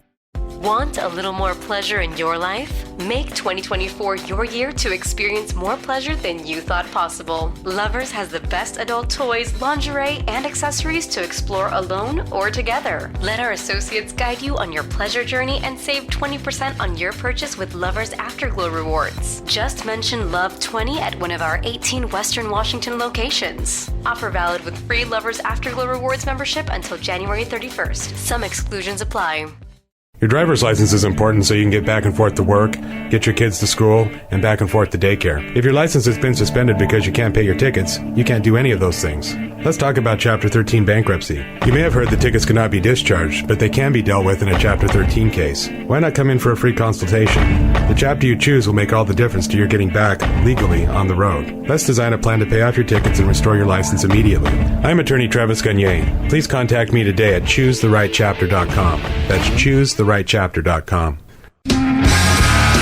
99.9 KISW, The Rock of Seattle. I'm not sure why we have our next guest on. I mean, nothing happened over the weekend. No, not really. Shohei Ohtani. That happened. Oh, that was a big thing, We can talk about that. And well, Michael Penix Jr. did not get the Heisman. We have that. The Kraken continue to lose. Oh, man, this is rough. Yeah. Please welcome to the show, man, that we do enjoy talking to. From Mitch Unfiltered, Mitch Levy. Welcome to Titletown, ladies and gentlemen. Listen. I think your audience ought to know something, that today was a little bit different. This morning was a little bit different in the way that you guys had set up your communications a little differently and that we were not able to talk. Right. the three of us were not able to talk in the moments leading up to this. We didn't have to talk to Mitch beforehand, and that I don't know how that happened. That was an unfortunate occurrence. Well, actually, it wasn't so unfortunate. It was the most peaceful 2 or 3 minutes of my life, and I just want to say to Migsy, I was kind of hopeful as I was waiting here that maybe it would actually roll into the segment where I wasn't able to hear BJ the entire segment, but I just want you to know, BJ, you're coming in loud and clear. Oh, sorry about that. To a lot of people's disappointment. Yeah, I just want you to know that. Yeah, sorry. I'm sorry about that, buddy. Episode 266 dropped, ladies and gentlemen, today. MitchUnfiltered.com, and you had nothing to talk about, really. There's nothing really to say. Your social media has been pretty quiet about all this. God, it's not a good thing, but it's a thing. There's no question about it, and you look to your former hometown or your birthplace, and they're struggling with the same type of conversation. Yeah, they are. With one of the greatest coaches of all time, who's I think creeping up on Don Shula to become the greatest in terms of wins in the NFL's history. And yet, is this the end of Bill Belichick in New England? Is it time for him to move on? Is it time for them to look for something else and start anew? And I guess those conversations are now free-flowing here in the Pacific Northwest about Pete Carroll and Jody Allen and the Seattle Seahawks and where exactly they are. They are in the midst of what we do know is they're in the midst of a 4-game losing streak now. Yeah, first time in the history of Pete Carroll. That's true in 1 year, certainly. And, at one point they were 6-3. And I think I told you guys, if it was one of the weeks we were on and you guys weren't on vacation, I think I told you that they had to beat the Rams. They had to figure out a way to beat the Rams in Los Angeles. That was the game. That was the game. They had to figure out a win, and they had the thing won, and then they let it slip away, and then they didn't spike the ball, if you remember. They had a chance at the end to win the game at the end. They didn't spike it. They ran it instead. The clock ran out of them. They missed the field goal, and instead of 7-3, that was a chance to go to 7-3. They're 6-4 after that game. Yeah. And I don't know. Did I have that wrong? Instead of 7-2, 6-4. Anyway, they're 6-7 after a 4-game. Instead of 7-3, they were 6-3. I think is what happened. Yeah, I think something like that. Yeah, that's what it was because they could have been 7-3 instead. Whatever they did, they were instead of being good, they turned into turds. I think that's the actual math. 6-4 is what they were. That's what it is. So they're not actually dead. Mathematically, they're not dead, but disappointing. They're close though. I mean, I didn't see how Minnesota did. Minnesota win yesterday? Yeah, they won 3-0. Oh, okay. That's right. I mean, at least we put up. At the end of the day, at least we're not the Raiders. Yeah, come on, guys. 3-0 is pretty pathetic. And the Rams lost. So I mean, that's one team at least we still have a chance of beating. But I mean, at the end of the day, Mitch, I don't know. Maybe we can be 9-8. Is that what we can hope for? Maybe because 8-9 ain't going to get it done. And if we're 9-8, there's going to be other teams that are 9-8. I really don't have. The bigger conversation is we're in this situation every single year. Yep. Now, Migsy just made an interesting offhanded comment that you could talk a little bit about or think about if you're a Seahawks fan. You could be the Raiders. Well, you could be a lot of teams that never have this type of conversation, which is, can they get into the playoffs or not get into the playoffs? And if that's what you want from your NFL team, well, then you've got it here in Seattle. Every single year, they are a playoff contender or a playoff team. There's no question about that. Pete Carroll has that going. Every year, they're in the conversation with 3 or 4 weeks to go, like they are this week, of what do they have to do to get into the playoffs. If that's enough, then you're happy. You're a happy football. It sounds like that's enough for Migsy. Hey, look, you could be the Las Vegas Raiders, or you could say, how many years are we going to go through this? How many years is it going to be Groundhog Day all over again, where we're 3 or 4 weeks to go? We're talking about, can the Seahawks slip into the playoffs as one of the last playoff teams, maybe have a playoff game, lose a playoff game, win a playoff game, and go out that way? If you're of that opinion that it's just enough, then there needs to be some change. And that's going to be the conversation and debate for the next 4 or 5 weeks. Yeah, I feel Mitch, and you would know better than me, but it feels like the Sounders and the Storm don't seem to settle the way that Seahawk fans and Mariners fans, and I hope to God not Kraken fans, settle for this kind of, we're in the playoff conversation. We're close. Oh, good job, guys. But never really get to the big one a lot. After 10 years ago, I thought we were going to be a team that was going to be like the Patriots, like the Chiefs, where, we wouldn't get in every year, but we would make it to the conference championship a lot. We would win the conference championship. We probably wouldn't win the, like that kind of a team.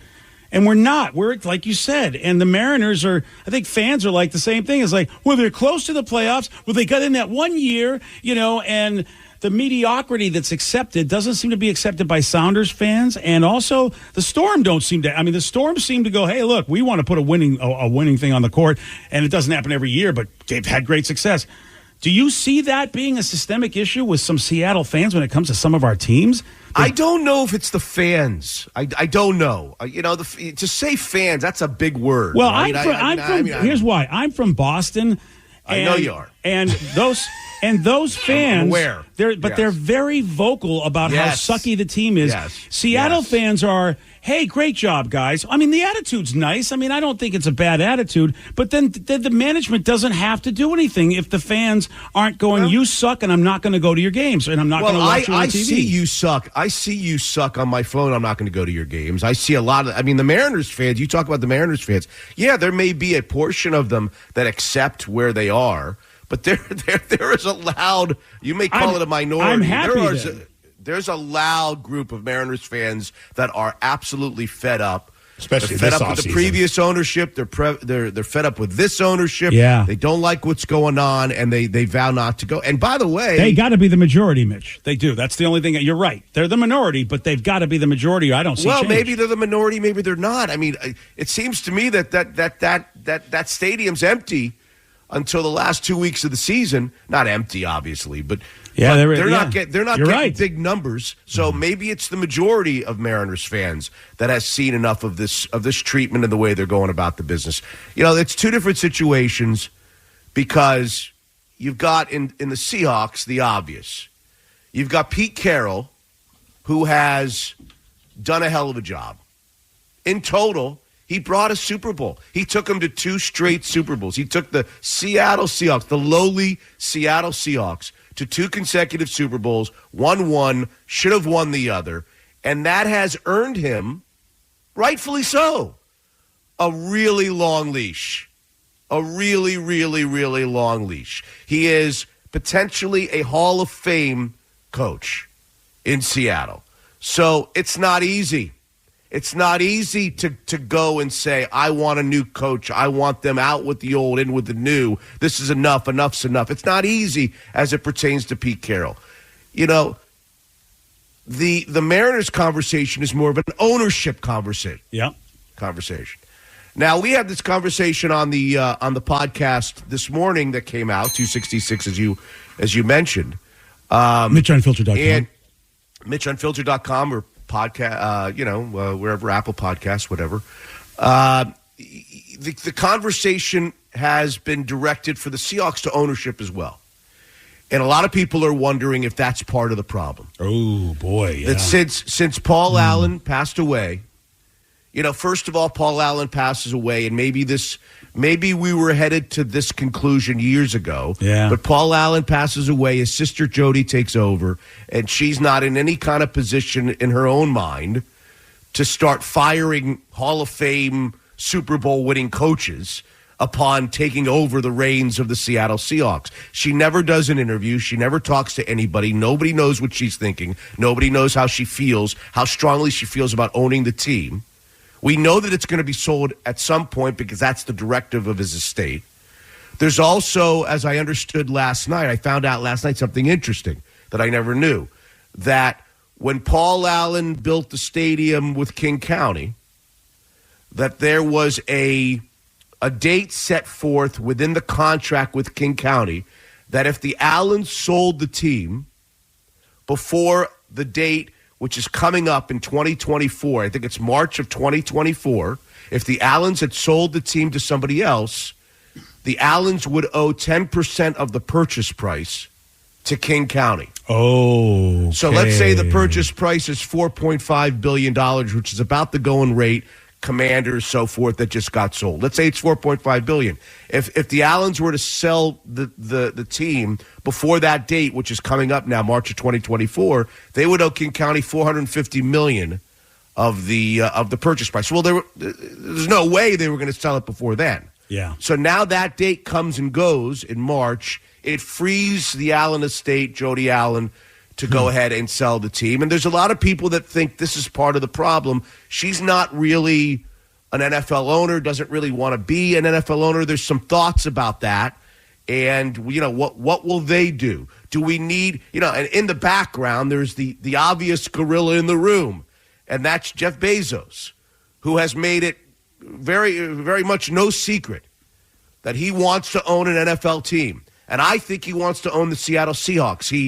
He got involved in the Commanders a little bit when the Commanders got sold a couple of months ago to that group that was headed by Josh Harris and Magic Johnson.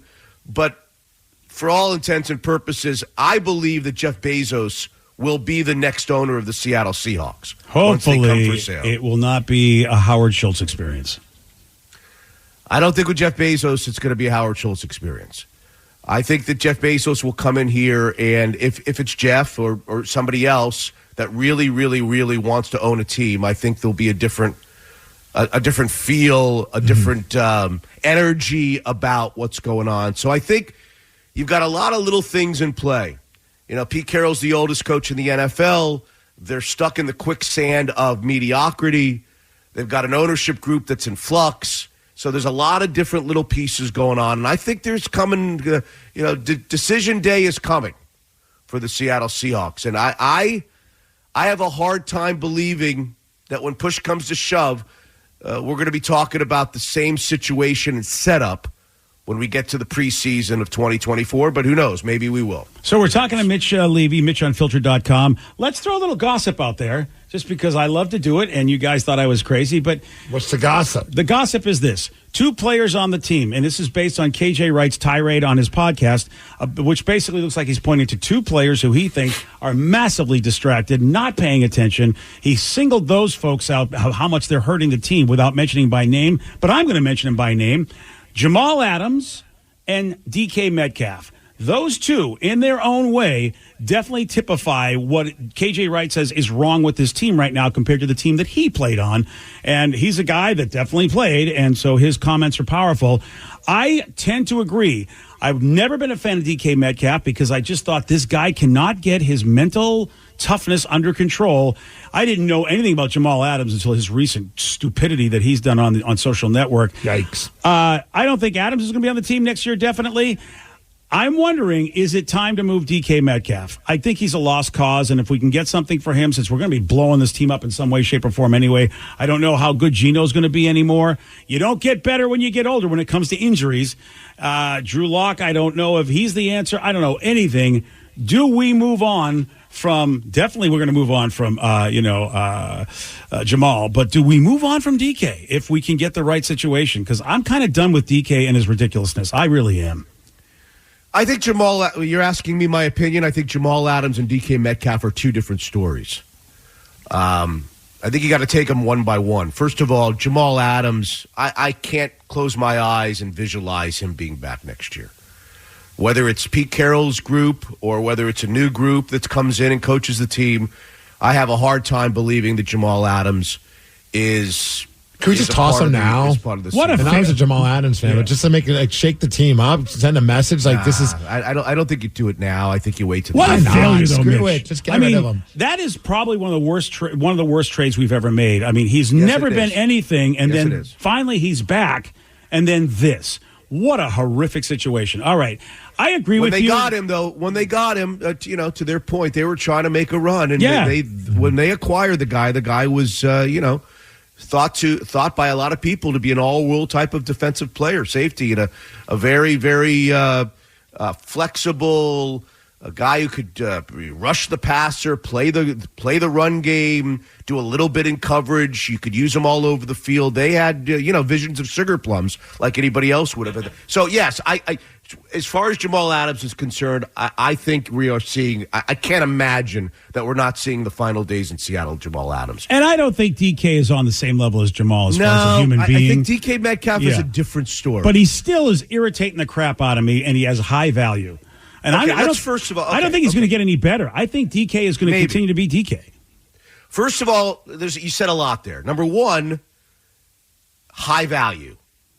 Do you know that for sure? Do you know that other teams are clamoring to give the Seattle Seahawks something really special for DK? I don't think you know that.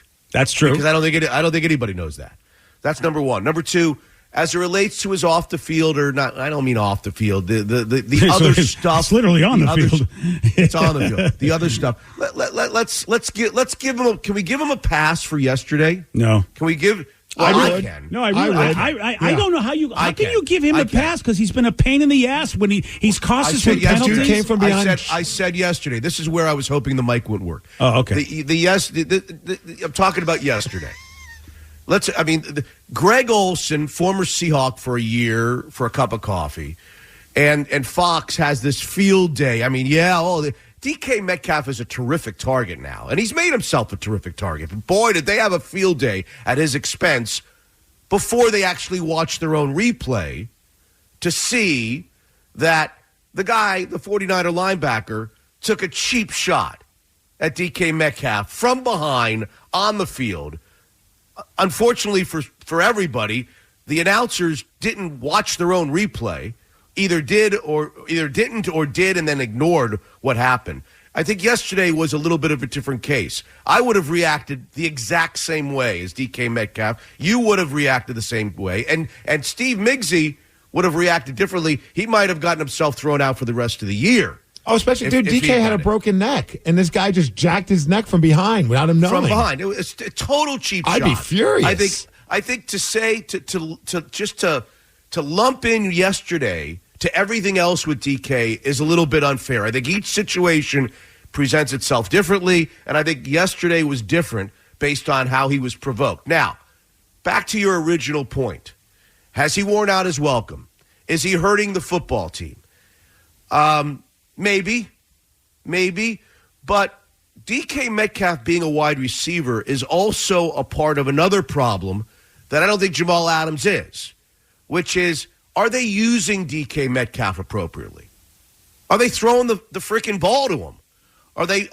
They threw the ball to him in the first drive yesterday, and what happened? Touchdown. What happened? Yeah, exactly. It was a great play. That's why I say I think he does have high value, because you're right. It could be we're just not using him right, which is why his value may be higher than you and I might think, because people might see what you're seeing. If somebody might go, God, if we had that guy, we would use him better. Mitch, I'm not excusing yesterday. I understand what you and Steve are saying, but to me, it's just elevating. Like a better player still would not have responded the way that he did, but because of who he's been, I'm just done. We're not using. How did he respond? Well, like you said, BJ, how did he respond? You and I got up. He got up off the field and he grabbed the guy by the face mask. Exactly. And shoved him. I don't want him to do that. You're telling me that most football players. You're telling me most gladiators and football players, if you get hit from behind? If you're good, you will know that you did your job, that somebody took a cheap shot at you, and if you don't respond, they get the penalty, you don't. That's what I want from my player out there who is as valuable as he is, and he's escalated his lack of mental toughness. I think that's the easy way out. It is, that's except in my life, I am also under circumstances where things happen, and if I don't respond appropriately, I'm going to be in trouble. He shows me every week, it seems, every year, that he hasn't learned how to temper those. You're lumping it all together. I surely am. You're right, and that's where we will disagree. You're lumping it all together, and I'm telling you that I agree with you 80% of the time. I agree. Come to the Hundy. Come to the Hundy. Get rid of him. In the case yesterday, I contend that had just about any ball player on a football field in the heat of battle, in the heat of the moment, got hit from behind, like Migsy was explaining that happened to DK yesterday. Go back and watch it. So, with that said, I'd say stay or the go. majority of NFL players would have popped up. I know that. And reacted. I know what you're saying. So, let's take that aside. 80% you agree with. Stay or go, DK Metcalf. Should we dump him if we can? Again, you got to. I can't have that conversation. I got to know, what do I get for him? Obviously it's got to be something good. If we can get something, tell me what something good is. Well, at this what point, is something good? I would say at this point, if you can get some decent defensive players or some draft picks, I would do it. I just don't think he's helping the team, and I don't think we have a quarterback situation that's using him right anyway. And I don't even know if we have an offensive coordinator that knows how to use him right either. There's so many things in there. I don't think DK is going to be able to help us currently and in the next 3 or 4 years, because I think the team's a mess. I think you're right. The ownership issue, are they going to sell? Is Pete really the right guy? We're a mess for the next 2 or 3 years, and DK Metcalf is not going to be able to help us as far as being on our field. You're asking me for an opinion about one player in a vacuum without me knowing who's the coach of the team, what's the offensive philosophy of the team. Are they blowing up the team and starting from scratch? I don't think that they have a team. I don't think that they have. Okay, I don't think that yes. The answer to your question is, if they are blowing up the team and starting from ground zero, I would look to move DK Metcalf. But I don't agree with you. I think part of the problem is that they've got enough pieces where they don't have to blow the team up. I think that they are 2 or 3 pieces away and a better scheme offensively away. And because I feel that way about the team, I'm not looking to get rid of DK Metcalf. The first question I'm asking myself in the offseason is, how can we use him differently to be more impactful and to get more productivity out of him before I'm looking to move him? That's my answer. Well, there you have it. Episode 266 dropped today, and there's going to be more talk about this plus other cool stuff. MitchUnfiltered.com. Don't forget anywhere you get podcasts, Mitch. And, either way, it's going to be interesting, brother. It's going to be fun to watch. Next few months. 10-7. 10-7. You really think 10? You get out of here, Mr. 12-5 is what you thought? 13-4. Oh, 13-4. Yeah. I didn't say this season, did I? Oh, did you? No, it's true. You did. I said 13-4 when Jeff Bezos takes over. That's what he said. That was and Mitch Levy becomes the new head coach of the Seahawks. Perfect. Offensive coordinator, Migs, the offensive coordinator. I don't want the head coaching job. I want good call. Good call. Yes. Julia Roberts was recently asked, what was the hardest drug that she's ever done? And what did she say? You're going to hear her answer at 8:20 on The Rock. BJ and Migs, mornings on The Rock, 99.9 KISW. Maximize the compensation for your injury claim with Phillips Law Firm. With over 80 years of combined legal experience, they won't allow the insurance companies to dictate what's good enough for you. Whether it's an auto accident or workplace injury, contact Phillips Law Firm today. If they don't win, you don't pay. Want a little more pleasure in your life? Make 2024 your year to experience more pleasure than you thought possible. Lovers has the best adult toys, lingerie, and accessories to explore alone or together. Let our associates guide you on your pleasure journey and save 20% on your purchase with Lovers Afterglow rewards. Just mention Love 20 at one of our 18 Western Washington locations. Offer valid with free Lovers Afterglow rewards membership until January 31st. Some exclusions apply.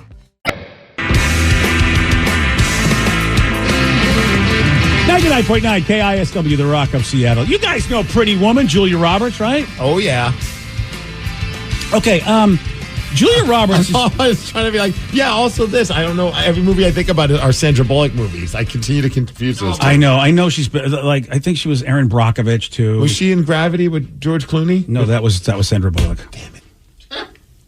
Erin Brockovich, you got that one. Yeah, I know she's done a ton of great movies, but that's all. Has she? I feel like she has. Dude, this is so weird. Like, it's kind of messing with me. Like, I just know her name. Obviously, she's a huge star. I think I even saw her. She was a guest on David Letterman the one time I went for a taping, which was pretty cool. But I really don't know many of her movies. And I don't really. Ocean's 12. Okay. Oh, she was in that? Steel Magnolias. Oh, that's right. Yeah, see, that was a big one, too. Ocean's 11. Yeah. Oh, she was in Ocean's 11? Runaway Bride. I remember that. I like that one. Oh, okay. Yeah. So, and here's the other thing I think about Julia Roberts. I think she's pretty basic. Oh, yeah? I mean, as far as I haven't heard anything crazy or wild about her. I don't know if she's basic. She's never had any controversy. So that's that why. I know of. Yeah, so she was on Watch What Happens Live with Andy Cohen, and Andy asked her this question. Julia Roberts, what is the hardest drug you've ever tried? Mushrooms. Mushrooms. Yeah. Okay. Positive experience? Yeah, it was nice. Yeah. Okay, very good. Not gonna lie, kids don't try it at home. Yeah, right. Very good. You know what? I kind of like the fact that maybe she is kind of like a mushroom hallucinogenic person. Oh, okay. Now you're going to go to the Machu Picchu Trail and do some ayahuasca with her? Because that I could semi-see, you know? I can sort of, she does have a little bit of that. I mean, she always comes off good. And, of course, she's one of those people that doesn't seem to age. And if she gets work done, she knows how, she goes to the best person. Because to me, she doesn't look like she's had work done. Right. But she also kind of looks the same, and so it's like that's nuts because she can't be. She's got to be on. She in her 60s, right? She hasn't gotten like hooked like how some people almost it becomes an addiction. But she still looks very youthful. Yeah. So like some people are lucky where they can get work done, and it doesn't, like you said, doesn't look like an alien that's just to have their skin stretch all the way to their butt. You know. So what you're saying is you want to do mushrooms with Julia Roberts? Well. What I like I said, she seemed basic, but I can believe maybe she's just like light drug mushroom person. Light drug, she just microdoses. Yeah, like just she's chill, like chill AF. Okay, yeah, I can see that with her because she doesn't cause a lot of drama. It's like cocaine's a drama drug. No, I mean, and she did say that she does have she became Hindu at one point in 2010 for spiritual satisfaction. Maybe that's around when she did the mushrooms. I'm done with her. Oh yeah, you're not. I've had enough of that in my life. I really have. Especially the Hindu stuff. I am so done. Nothing against spiritually satisfied. Yeah, nothing against anybody that has a philosophy on whatever works for you, your dogma. But man, dogma. I'm just done with dogma. And Hindu philosophy, just like any other friggin' religion, has dogma, and I'm just done with dogma. Spirituality, great. You want to believe in something bigger than you, I don't have a problem with that. But dogma pisses me off. When man gets involved going, I'm going to speak for omnipotent being. Here's what he or she or it says. I'm like, yeah, I'm done with you, Jimmy. Oh, she did that Eat, Pray, Love. I think that was around that time, too. Oh, she did that? Maybe that's why. When she was in that movie. Yeah. I mean, it's not like she eats and then she prays and then she loves people. I meant the movie. Eat, Pray, Love was a good movie. Yeah. A good concept. Like the idea is that basically love is, I think, a code for sex. I think the woman who wrote the book went out there and banged a lot. Well, on mushrooms? Maybe so. No. Maybe so. All right. Well, since we're talking romance, today is breakup day, so congratulations. Who are we breaking up 2 weeks before Christmas. This is always strategic because people always wonder, like, when is the proper time to break up? And definitely, if you don't want to be with somebody, you've got to jettison before Valentine's Day and jettison before Christmas.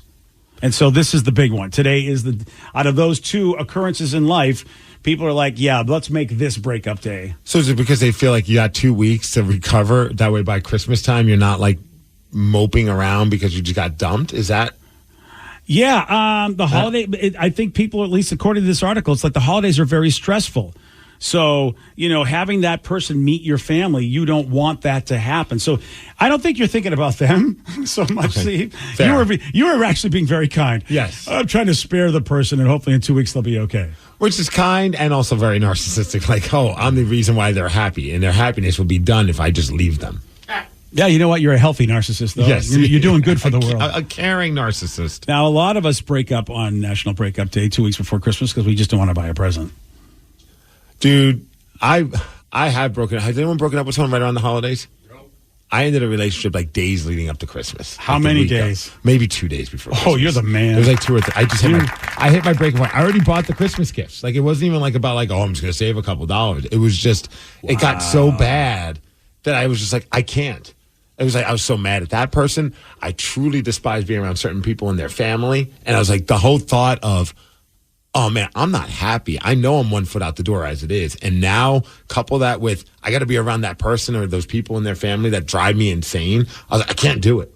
So you really thought you could, or maybe you just put your head in the sand and it wasn't until the impending day. Yes. Then you immediately go, I don't want to do this. Well, it was also, there was stuff building up and it was just like, I hit that, like what was building up. I couldn't even think, can you just push it through? Can you push through until after Christmas? I was like, no, this is not, to myself. I was like, I had to be done. That's so epic. So I ended it. And then the people who I didn't want to be around are banging on my door. Like, how dare you end this relationship? Wait, there were people outside of the person you ended it with involved? Yes. What kind of crazy people do that? Yes. That's it was insane. My door was knocking, open up the door, and it's that person's family members. No. Well, like, can we come in? No. And then I go, no. They came to your home? The family members came to your home to do an intervention to get you back together? How dare you do this to her? Blah, blah, blah, blah. I'm like, I'm doing this because of, I was like, part of it is because of you guys. Exhibit A, right in front of me. Right. And it was just like, this is not how, and they're like, can we come in and talk about it? I was like, no. They say we can talk right here, but you're not coming through this doorway. I don't know how to tell you this, though. I mean, it does say the day of the year you're least likely to get dumped is Christmas Day, because that's just cruel. 2 days before Christmas, I feel like, is not as cruel. 2 or 3. But boy, let me tell you. Oh, now it's 2 or 3. I don't remember, dude. This is forever of course ago. you don't, because it's cruel. You're not going to remember that you did the worst breakup time ever. Of course you're not. I had no choice. I'm not faulting you. I think it's epic. I wish I was there for the people banging down your door to advocate for their heartbroken kid. It was tough. I wouldn't look. I love Sarah. Well, it wasn't their parents. It wasn't the parents that came over. It was even other still, family members. Well, if I'm a brother, sister, or a cousin, I don't care. Mm-hmm. I'm not doing that. Why would I want to be involved? I would never. It's like, sorry, Mary. I'm sorry you're sad, but I'm not going to go talk to the dude on your behalf. I hope that person didn't say, yeah, you have my blessing. Like, I hope that they just did it let's just go. We won't tell her. Because if someone said to me, we're going to go talk to that person, I'd be like, no, it's over. Like, I don't want you guys trying to convince them to stay with me. No. Like, for what reason? Like, that's the strange thing. Like, you guys broke up? No, we got back together because her relatives hit me up, and I was like, you know what? You guys are right. I'm still pissed at my dad, because he invited my ex-girlfriend, to a birthday party of mine, and she had broken up with me a month before. Yeah. So it was still close enough that I think if a person comes to your birthday party, which is, a big day for you, and I think she wants to get back together, because why would you do that? Yeah. And that's what I said to my father. Like, what are you thinking? Why would I want the person that doesn't want to be with me? She dumped me, Dad. Why do I want her at my birthday party unless she wants to get back? Did she at least bring a gift? That's a really good question. I don't think she did. That bitch. That's why I thought she was the gift. She was the gift? I figured that was the gift. Your dad got her for you to have sex with or something? Like, well, okay, I mean, the gift? I don't really... Well, that's the gift, like she wants to get back with me. Fair. And granted, I didn't think about my dad going, hey, I got a girl for you to rail. I didn't think of it that way. Look who I brought. Yeah, I mean... Yeah, so just stay out of it. I mean, I love my kids, but, they're both in relationships, but I'm not going to go, talk to their girlfriend, boyfriend, husband and go, hey, you really should get back with my kid. I completely understand why they wouldn't want to be with my kid. I wonder if anyone has ever ended a relationship on Christmas. Well, it says here, don't do it. You're a cruel bastard. I know that, but I would imagine somebody has broken up with someone on Christmas Day. It does say on the 26th, though, that people do it. Yeah. The 26th? Yeah. Day after. Yeah. See, I think that's worse. I'd rather end it before. Don't you want the bad news after you've had your good time? Yeah, but I'd be like, oh, you got the gifts and now you're done and you're giving me back those gifts? Oh, yeah, that's a good question. What if you drop like $500 on gifts and then that person dumps you? Wouldn't you be pissed? Yeah, well, I'd be very pissed. I would be. But I would have to, I would actually have to comment them on their game. It's a good game. I respect how you just stole something from me. You stole my heart and you stole my money. Yeah. Good game. You know what? Good game. I'm taking back that gift card. Yeah, so there you go. Breakups start trending on the 26th. And today, basically, this is when you're most likely to get dumped, is today. So if you're on the rocks, just end it today. Yeah, this is the day to do it. It's 2 weeks before Christmas. It's the most popular time of breaking up with people. At least according to this article, today is breakup day. They even call it that. So get her done today. Get her done. Good luck. Congratulations. Yeah, I feel good about the holidays. It's the most magical time of the year, man. It surely is. And all I'm doing is watching stupid Christmas movies. I recommend Your Christmas or Mine. It's a British movie. Asa Butterfield's in it, but it's actually a cute movie. It came out last year, and I watched it yesterday because I wasn't feeling good. I was feeling sick, and so a friend recommended Christmas movies, and of course I'm like, "Are you effing kidding me?" And they're like, "It does the trick for me all the time." I'm like, "Okay, fine." And actually, I kind of like this movie. I can't believe I'm doing this. I owe you money. I told you I never thought there'd be a day where Asa Butterfield would be in a Christmas film. And here we are. You don't even know who he is. I thought it was a girl. What did I actually? No idea who this person is. Yeah, Ender's Game. He was in that. Oh, yeah, duh. In that one. He's also in the hit show Sex Education on Netflix. And it's a very cute movie. That's all I'm going to say. I have a Christmas movie to recommend for you. Oh, here we go. It's probably got Hulk Hogan. No, it's called The Santa Paws. Oh, is it a dog movie? It's a obviously? Disney film about Santa's best friend. Oh, I actually saw that. It's good. I mean, I saw the banner. I didn't watch it. It's got a sequel and everything. Oh, Santa Paws 2? Yeah. Hey, look at that. Yeah, Santa Paws 1 so far. That one's good. I can't believe you're giving me S over Asa Butterfield, and then you, in the same sentence, follow it up with, hey, here's a movie, and it's probably more lame than anything I watched. It's a Disney film. Brought me to tears at the end. Did it really? Yeah, I don't know why. Oh, yeah, they get you every time. I mean, it's got a dog and it's Christmas. You're going to cry. Dog dressed like Santa Claus. It pulled Is it a magical dog? I'm not going to spoil it for you. Watch no, it. believe me, you can't spoil a movie that I won't see. I'm telling you, man. You need to see this film. Yeah, okay, good. Okay, I'll get back to you. It's a good movie. It's on Disney. Okay. On Friday, Steve, he did get this one wrong. Which late 90s song features the lyric, she'll make you take your clothes off and go dancing in the rain? Clothes off and dancing in there. I don't know. Rain Fun. No. Rain Fun. Crazy Bitch. No.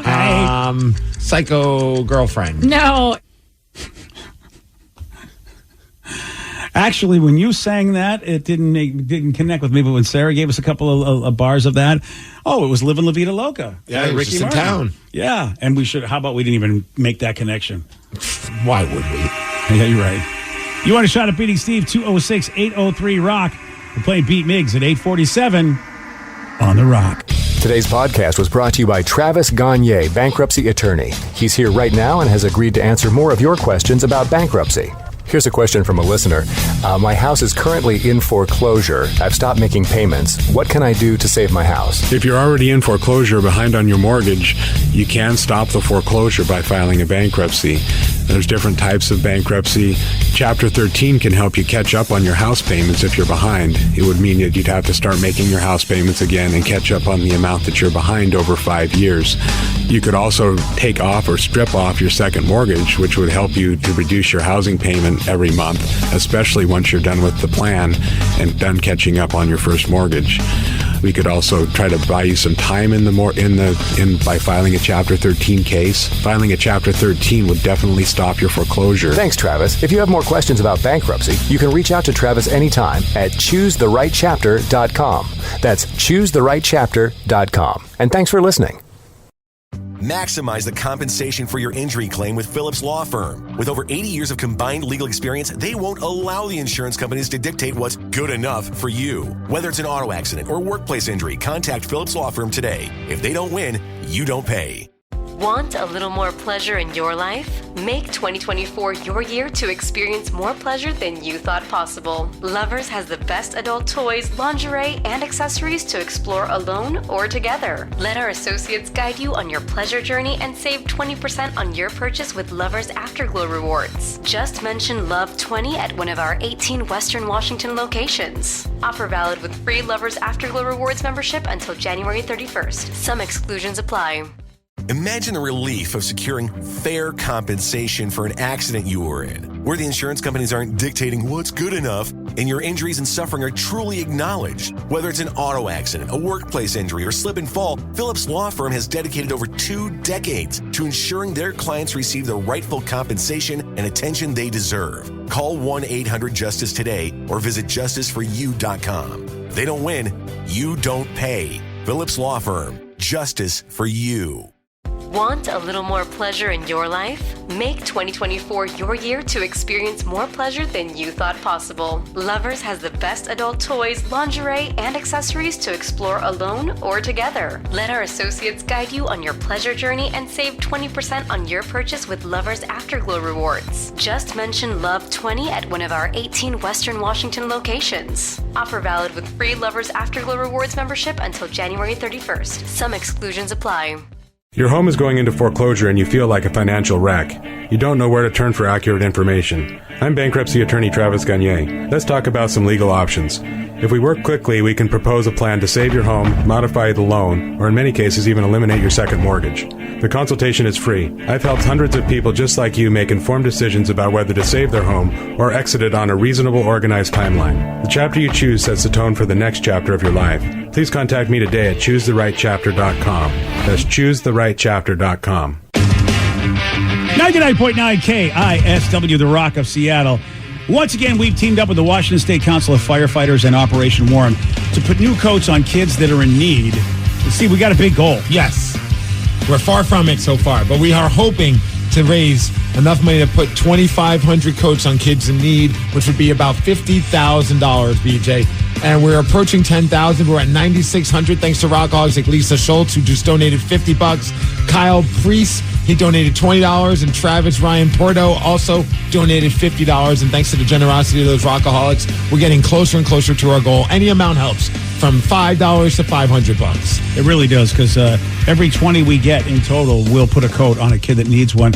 Thank you so much to Palace Law for matching up to 1,000 in donations. You can text KISW GIVE to 44321 if you want to donate today. It's that simple on your cell phone. Text KISW GIVE to 44321 or head to KISW.com to donate today. Let's play Beat Migs. It's time to play the game. So everybody scream his name. Beat Migs, don't be a loser. Whoa. Beat Migs, you're a loser.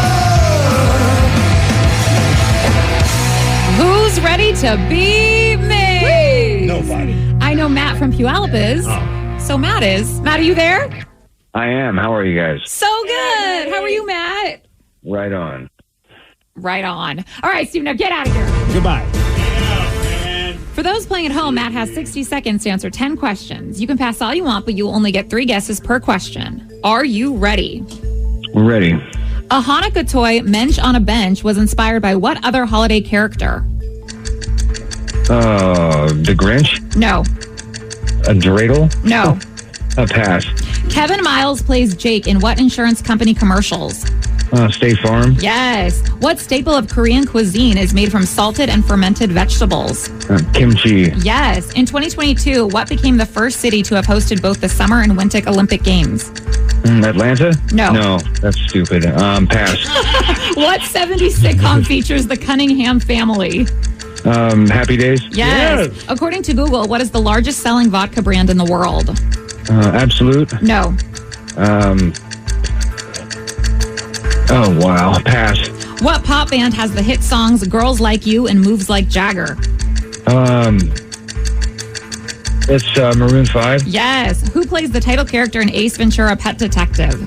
Jim Carrey? Yes. Who painted The Last Supper? Da Vinci? Yes. What is meant to be the main flavor in a traditional tiramisu? Caramel. No. You get 6 correct, though. I am blanking on tiramisu. I'm so Are you embarrassed. kidding me? Really? I am so embarrassed with myself. Why am I blanking on this? Oh, no. Oh, it's very man. obvious. Oh, I know. And you're right. Why can't I think of that flavor? And you've had so many in your life. I know. I'm so embarrassed with myself. This is how I'd lose my million. Steve, are you ready? I'm very curious what you guys are talking about. Oh, yes. A Hanukkah toy, Mensch on the Bench, was inspired by what other holiday character? It's got to be Elf on a Shelf. It is. Kevin Miles plays Jake in what insurance company commercials? State Farm. Yes. What staple of Korean cuisine is made from salted and fermented vegetables? Kimchi. Yes. In 2022, what became the first city to have hosted both the Summer and Winter Olympic Games? China? No. Greece? No. Russia? No. America? What 70s? No. Sitcom features the Cunningham family? That would be Happy Days. Yes. According to Google, what is the largest selling vodka brand in the world? Tito's. No. That's mine. Smirnoff. Yes. What pop band has the hit songs Girls Like You and Moves Like Jagger? Maroon 5. Yes. Who plays the title character in Ace Ventura: Pet Detective? Jim Carrey. Yes. Who painted The Last Supper? Jesus. No. Da Vinci. Yes. What is meant to be the main flavor in a traditional tiramisu? Oh, chocolate? No. Strawberry? No. Pistachio? No. Vanilla? No. You get know. 8 correct, and it doesn't matter. 8-6. You win. Oh, sorry, Yeah, Matty. buddy. Nice job, Steve. Nice job. Thank you, Matt. Thanks for playing, bud. Tiramisu is going to haunt me. Did you figure it out? No. Cherry. Is it coffee? It's coffee. Oh. Okay, I probably would have guessed that. Do you not like tiramisu? You seem disgusted with that answer. I just don't care about tiramisu. Like, it's never been on my radar. Yeah, me either. If it's in front of me and someone says, here's some tiramisu, I'm going to, okay, I'll have some. So do you like it? I don't hate it. Okay, fair enough. Yeah, it's And okay. you don't like any sweets. I don't like it enough to seek it out on my own. Okay. It's just whatever to you. Yeah. How about you? I mean, Costco sells like the cups that I know Vicky's crazy for. She loves those tiramisu cups. And it used to be Joey D's favorite Yeah. dessert And ever. then it stopped. Then it became key lime pie. I'd imagine. That was mine. I think he did it yeah. because he wanted Oh, it. well, he makes it, so I figured he likes it. No, his is like cheesecake. That's right. Why do you say that with such disdain? Because I hate cheesecake. Well, you're like your father. I'm not a big cheesecake fan guy either. I don't get it. What is cheesecake trying to be? Like Thank God cheese the or fact, cake? The factory has a lot more. Why not stuff there. both? Cheese is the best, Sarah. Cheesecake is amazing. No, okay, but would you rather just have regular cake or would you rather have cheesecake? Cheesecake. I got news for you. See, It I'm depends on the cheesecake. I'm don't spoiled. understand. If you want a cheese dessert, cannoli all the way. Ricotta cheese to me is a better cheese to use for dessert than cheesecake cheese. I understand what you're saying, but you're wrong. Okay. As long as you understand what I'm saying. Don't put cheese in my desserts. A New York cheesecake is so damn good. Okay. A simple New York cheesecake. New York cheesecake. Well, that's where the best. Yeah, New York cheesecake. New York a-hole. Yep. Yeah, all of them are delicious. New York a-holes are the best. Wait a second. Hi. Wow. The only other one. Okay, then. I don't even know what the A stands for in this situation, but I hope it's not what I I think. don't want to know. Yeah. I like my New York a. No. I'm not here to king shame, but I think you might have heard this question wrong. I don't think you'll get it right anyway. What became the first city to have hosted both the Summer and Winter Olympic Games? city. I'm gonna go Los Angeles. No. Beijing. There we go. Yeah, why would Beijing. Los Angeles host the Winter Games? You half a genius. Well, sometimes I got to get through it to get to it. Okay. Matt said it, Atlanta or something, and then he was like, "That was a stupid answer. Never mind." Yeah, I'm once like, I said "At Los least you Angeles, know." I realized it was a bad choice. But And then I you was went like, to Beijing. and then I figured it out. I had got to it. clean my brain for a second. Oh, I wouldn't have guessed Beijing either, but that makes sense, I guess. Yeah, it does. Hey, congratulations. So, have you guys seen that meme? It's just because it always comes out every holiday. You got Elf on the Shelf. Yeah, You got Mensch on a bench. well, there's a billion different. And have you seen the one where Leonard Nimoy's Star Trek character is on a rooster? Spock on a. Yeah, that's one of my favorites. That's funny. I like that one. I always like it when you figure it out. And you're like, that was awesome. I figured it out quickly. Yeah, I hate the ones where you look at it, you're like, I have no idea why this is a. Yeah. Oh, yeah. bit. Yeah. There was. Oh, yeah. Yeah. I don't. I there was one that was a really, really very bad one, and it was a Star Trek meme, and it took me a long time to figure it out. And then I go, oh my God, I don't even think that way. No wonder I couldn't figure it out. I would never say that word. Like, what's wrong with you, person? Yeah, it's like, wait a second. But then I finally figured it out because it rhymed, and let's just say it rhymed with runt. And I'm like, this is horrible. You know what's funny? That's exactly the word I was thinking you were going to say. That's the one. I have no idea what the meme is, but I just thought that was the word you were going to go down. That's the one. Yeah. Yeah. It is time for Listeners on the Loose. You pick the topic. You guide the show. Call us, text us, 206-803-ROCK. Your calls and your texts at 917 on The Rock. BJ and Migs, mornings on The Rock, 99.9 KISW. 99.9 KISW, The Rock of Seattle. It's Listeners on the Loose. Brought to you by Professional Bull Riders. 206-803-ROCK, the number to call, the number to text. It's Listeners on the Loose. Remember, when you get through, Steve has a rule. And that's just to show some energy and bring it. Otherwise, we're going to gong you. And then say goodbye. Goodbye, old friend. 206-803-ROCK, the number to call, the number to text. I noticed, by the way, you haven't taken a look at my poll. Oh, well, that's a personal thing. Yeah, but I mean, I put a poll on X, formerly known as Twitter, about the way women, based on an article, the things that women find that men do that are sexy. And there are two things. Women love watching men stretch in the morning when they get up, and then women have a particular way that they would like to see a man take his T-shirt off. And you say that the way to do it to attract a lady or attract somebody in your life is to pull it over your head from the back. Yeah, like it just glides off so that it just slowly rides up your body, revealing whatever 12-pack, 6-pack, 80-pack, whatever you got. It's just like the slow unveiling. I got a 1-pack of your chest. I got a keg. Yeah. Or is the way to do it cross your arms from the front and do that whole like whoop? Yeah, which I don't think I could do. Yeah, I never tried. Yeah.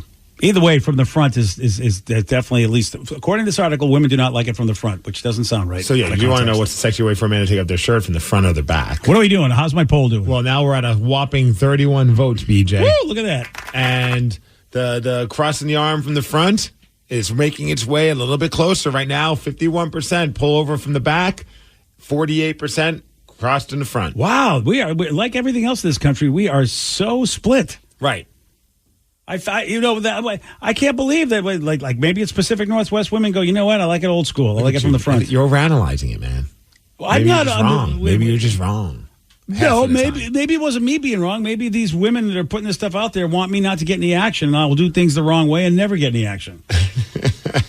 So maybe stretching's not a thing either now, that these women were lying at this article? I don't know what to tell you, man. I don't know what to tell you. Okay, fine. But now at least we have a little bit more. We're almost at 50% on each side. 206-803-ROCK, the number to call, the number to text. So I said, hey, go Kraken. Really? Go where? I mean, hopefully to a win. Jeez. What is your guys' favorite food to get a Climate Pledge? I love the Doughjoy donuts. I've not tried the Doughjoy haven't tried donuts. that at all. I mean, I'm a sucker for a good soft pretzel no matter where I go. But I would say, being the plant-based weirdo I am, they had that whole Impossible Food section. Man, even if you aren't a meat eater, some of the stuff they have there is just so damn good. They have this Korean barbecue bowl with like Beyond Meat crumbles.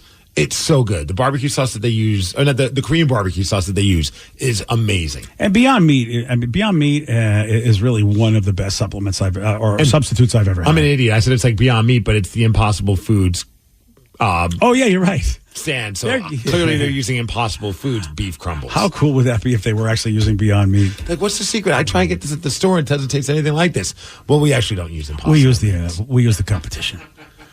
I don't know. So when you went, what did you get? Oh, Mr. Softy all the way. Softy. You can't go wrong with Mr. Softy. Yeah, but I want to try those donuts. I know. That's good. Yeah, I definitely want to try those donuts. And I really filled up at the Mecca, so I didn't have a lot of stuff inside the arena because the Mecca is a great restaurant in that area that has the best fries, they say, in Seattle, and so I did that. The Shack's Big Chicken, or is it just called Big Chicken?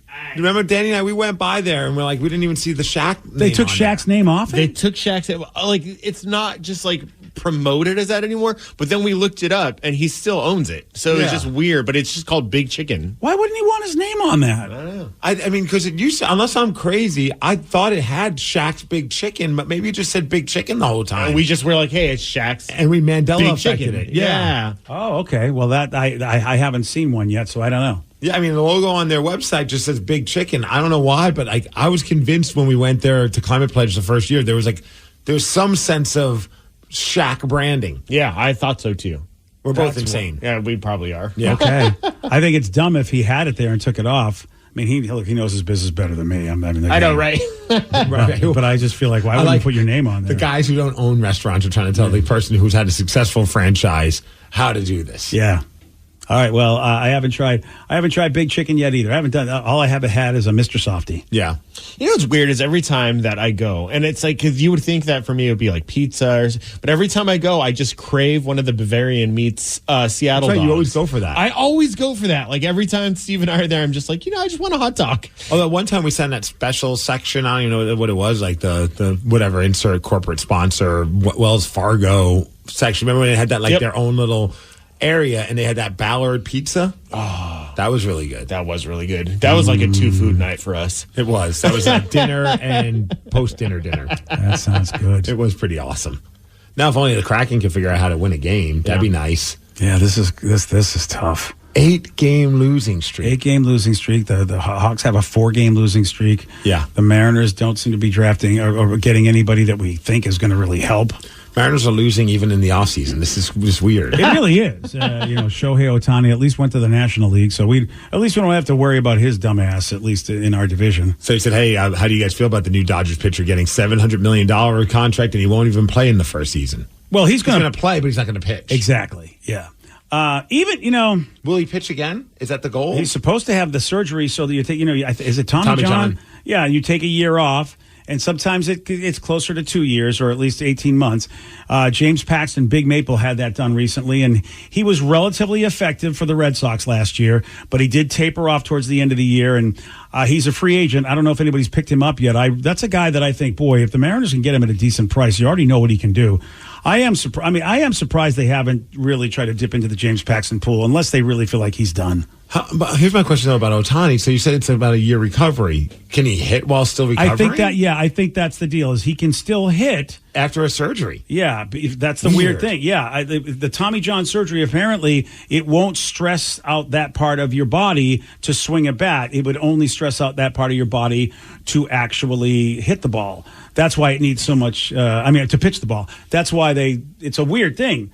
Because him being a two-way player, and you want him in your lineup. He's a great hitter. That's why $700 million. If he can actually pitch any games for the Dodgers in 2025, then in beyond, then he is worth that much money because he's like two players. Because he's a really good pitcher, and of course we know the kind of hitter he is. But $700 million for a hitter, wow! That's a 10-year deal. Yeah. That's insane. Imagine $70 million a year for a hitter.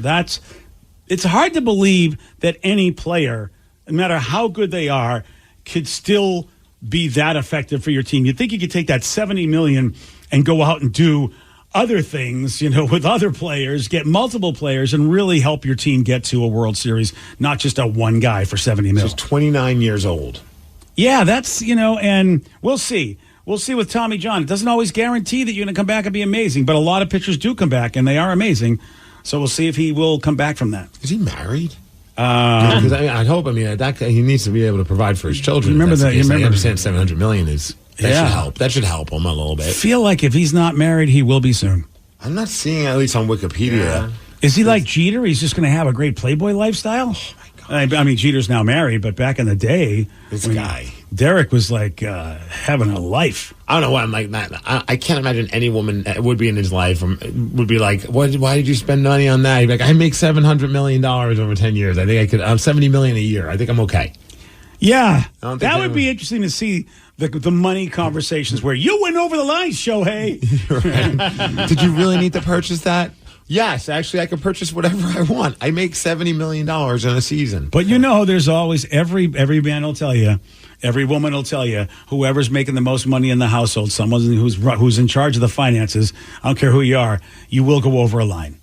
I don't know what kind of line can you go? I'd like to try. Oh, you would be the guy that would definitely, you would go over the line. Yeah. If you had that kind of money, you would be like Big Head in Silicon Valley. You'd get a movable swimming pool. Like you would install a swimming pool, dig it up, put it in 3 different places around your house. You would spend all the money doing that. I would have definitely different tiers of swimming pools in my house. Yeah, see, some indoors, some outdoors. You can get in trouble.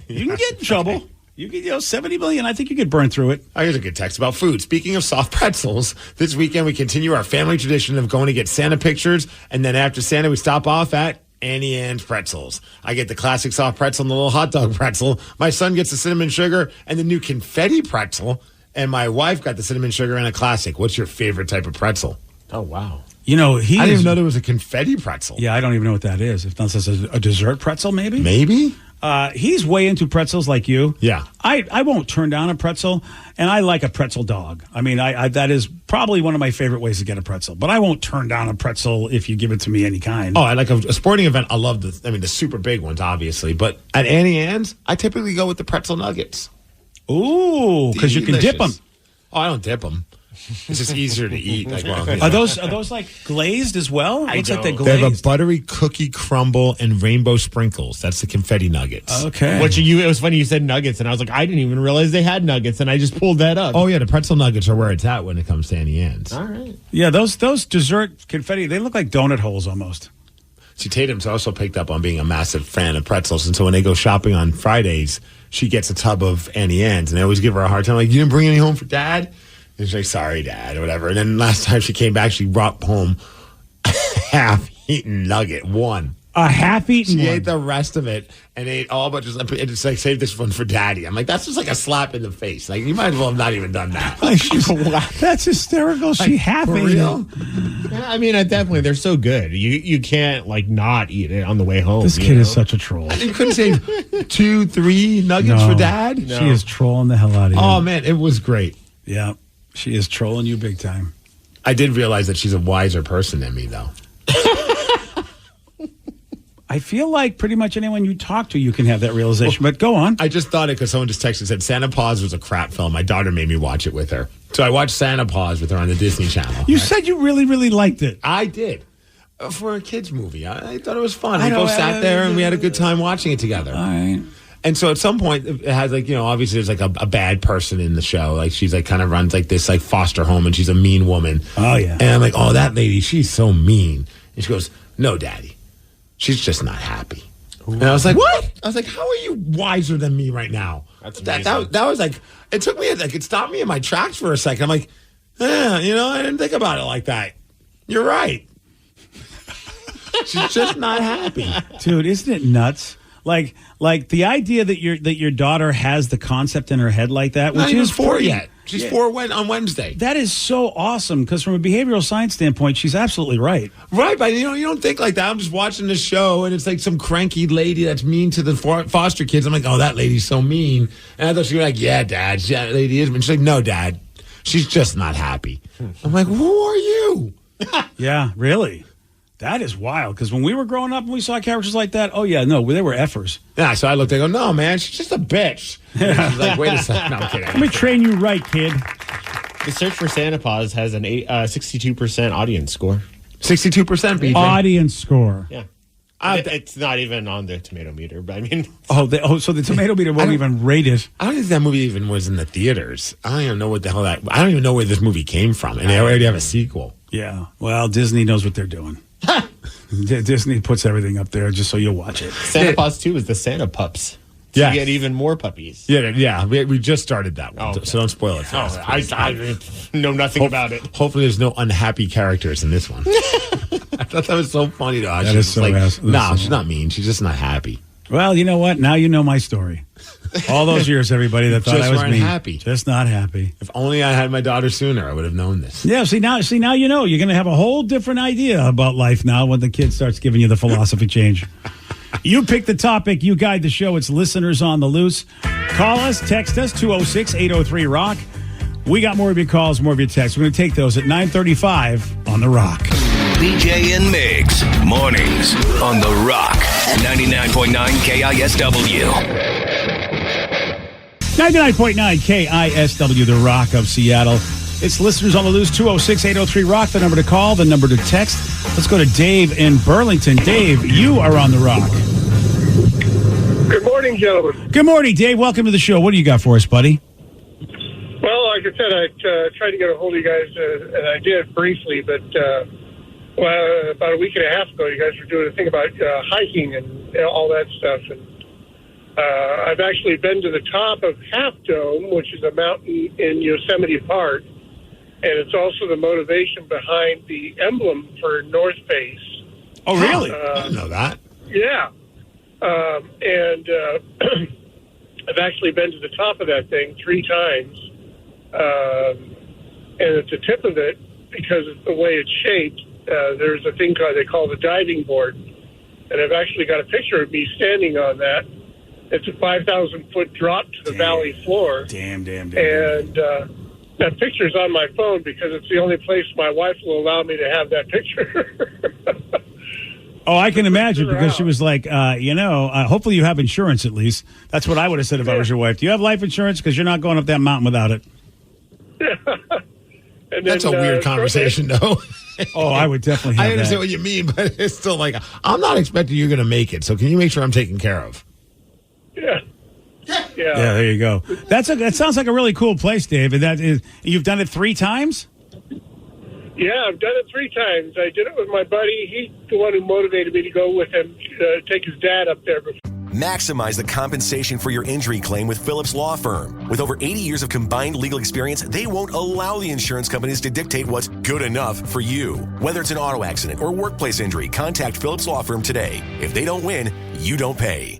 Want a little more pleasure in your life? Make 2024 your year to experience more pleasure than you thought possible. Lovers has the best adult toys, lingerie, and accessories to explore alone or together. Let our associates guide you on your pleasure journey and save 20% on your purchase with Lovers Afterglow rewards. Just mention Love20 at one of our 18 Western Washington locations. Offer valid with free Lovers Afterglow rewards membership until January 31st. Some exclusions apply. Do you have boxes of old photos that are fading away? Well, now you can scan and restore those photos with the Epson Fast Photo Scanner, the perfect holiday activity. Fast Photo automatically scans both sides of your photos and even restores the color from faded photos. Just like hearing a great song, rediscovering an old photo can bring back memories that's fun to experience with friends and family. The Epson Fast Photo Scanner. Preserve what's priceless. Learn more. Visit Epson.com/fastphoto. Available at participating retailers and Epson.com. Or his dad got too old. And then I took my son and his buddy, who's also considered my adopted son. They're both in the Navy, but they were 18, and I took them both to the top. And then I took a buddy of mine that was actually from New York. He had never seen Yosemite, and I took him to the top too. But and then one year after that, I had a buddy of mine that was also like that, and we did the top of Mount Whitney. Oh, where's Mount Whitney at? That's in I think it's in Houston. Call it Southern California, but it's the tallest. I'm sorry, Dave. I'm going to have to go because my cohort over here just broke me. But I appreciate the call. Thank you, sir. Mount Whitney is in Houston. Has been called. He broke himself. He did break too. himself pretty badly. But I mean, there's no reason to talk to him. I couldn't talk to Dave anymore. It was done. Yeah, no, I get Mount it. Whitney is in Houston because that was a slow one that was in my brain because I was really trying to pay attention, and then all of a sudden, and then my brain goes, "Why would you think it was in?" Oh, Whitney. Because I'm stupid. That's why. There we and go. it was a thought that popped into my head, and I was like, "Wow, don't say that. That's really dumb." And of course, whenever I think something's dumb, my mouth just starts saying it. And then what happened to me is I think, oh, Bobby Brown, he went to Mount Whitney. See? You have stupid thoughts too, but you just chose not to say But that's them. why I had the call, because they were in my brain, messing my head up. I'm trying to be a professional here. Now I got Mount Whitney, Bobby Brown, Mountain Whitney, and I'm like, geez. Like, wait a second, there's not a lot of mountains in Houston, are there? Yeah, there's not. Yeah, that's kind of cool to be able to take someone somewhere that you love like that. I miss that boat. I like taking walks, but I'm not going up mountains. No. Yeah, I'm not switching back. And plus, switchbacks are just, I hate them. But I do like going on nature walks that are moderate or at least, easy. Yeah, the only hiking I'd want is like to walk a flight of stairs to get to another part of it. And I don't want to actually like climb and climb and climb. Oh, yeah. Then you get to a certain point, you're like, oh, yeah, now we got to go back down. That's the thing. Yeah. Well, yeah, and to go up, all of it's just, I mean, to go up sucks, but then like to go down is just like, I'm just done. I don't want to do this.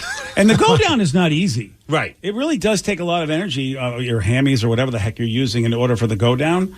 And you think, oh, this is great. It's all downhill from here. It's like, yeah, it is. And it's not cool. Going down is not easy to go down. Okay, we'll end the conversation. Somebody brought up something about the Ohtani contract. We were asking about how is he going to be able to hit after the surgery. They brought up the point that he swings left-handed, throws right-handed. The right hand being the bottom hand on the bat is significantly less stressful on your elbow, so hitting will not be an issue for Ohtani. Yeah, exactly. Another person says, yeah, $700 million a year, plus he has his endorsement money. I was in Japan last month. His face is everywhere. I wonder what he is getting for endorsement money. Oh, I bet he's making some bank. Yeah, man. I mean, it is just nuts how good of a player he is. I mean, you have to say, I don't know, Babe Ruth did pitch for the Red Sox for a while but when he went to the Yankees, he stopped pitching. He just became a hitter, right? He was just a hitter. But outside of that, I don't think he's probably the best player we have ever seen because of the fact that he's a good pitcher and a good hit. He's great at both of those positions. That's unheard of. Especially in today's baseball. Arguably, when Babe Ruth was around, he wasn't playing against the best talent because the Negro Leagues, they weren't allowed to participate. And arguably, that, had the Negro Leagues been just integrated with Major League Baseball at the time, I don't think Babe Ruth would have been as good as he would have been. I mean, he would have been good, but I think he would have faced a lot better competition. Sure. Yeah. So that's why the Ohtani thing in this day and age of Major League Baseball is insane how good he is. And that's why it's hard to argue with the money he's getting paid. He's a freak of nature how good he is. I mean, awesome if he was in the Mariners jersey, you guys. That would never happen. I know. It would never, ever happen. I don't know what the Mariners are doing. I don't understand it. I don't think they know what they're doing. It's frustrating to me just as somebody who thinks he knows what's up. I don't understand how DePoto still has a job. Nothing against the guy, but it's like, I'm sorry, other teams have just had better success and they've fired more general managers. How do you get to stay? Why? Is it because you are a yes man? I don't understand. I'm thinking, and I don't know anything about what's going on behind the scenes, but it feels like as if he's doing what the ownership wants him to do. And so is he the issue or is the ownership the issue? I've never been a fan of this ownership. I'm not going to lie. Well, I don't think anybody really that's a Mariners fan with how unsuccessful they've been would be, right? But what do you do? How do you get rid of them? You can't fire the owners, can you? You kind of wish you could. Right? Or you wish you could call them out in some way to... and it's still the Nintendo guys, right? I don't even know. Does Nintendo still own us? Or the head Nintendo dude? And then you got all the ownership people who are involved, whatever. I don't know who those are lately. But it's like, is there any way that we can, I guess, insult them enough for them to go, you are failures? You understand that, right? At least from putting a competitive product on the field. Now, I don't know about the profit margin because they do count that as something as being successful in business. But as far as being a product of success when it comes to putting a winning baseball team on the field, no, you're failures. You are. You really are failures. You've been you've never been to the World Series. That's a failure. Is it John Stanton, the owner? That's what it says. But then I read an article that says Nintendo of America sells the majority of its interest in the Seattle Mariners to the current ownership group, First Avenue Entertainment, retaining only a 10% stake. Oh, okay. So Nintendo's no longer the controlling interest.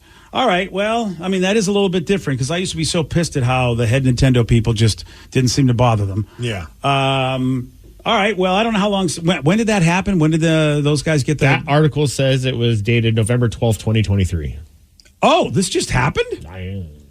Wow. I didn't realize that major stock shakeup happened. Well, he was appointed the CEO of the team back in 2016. I have no idea.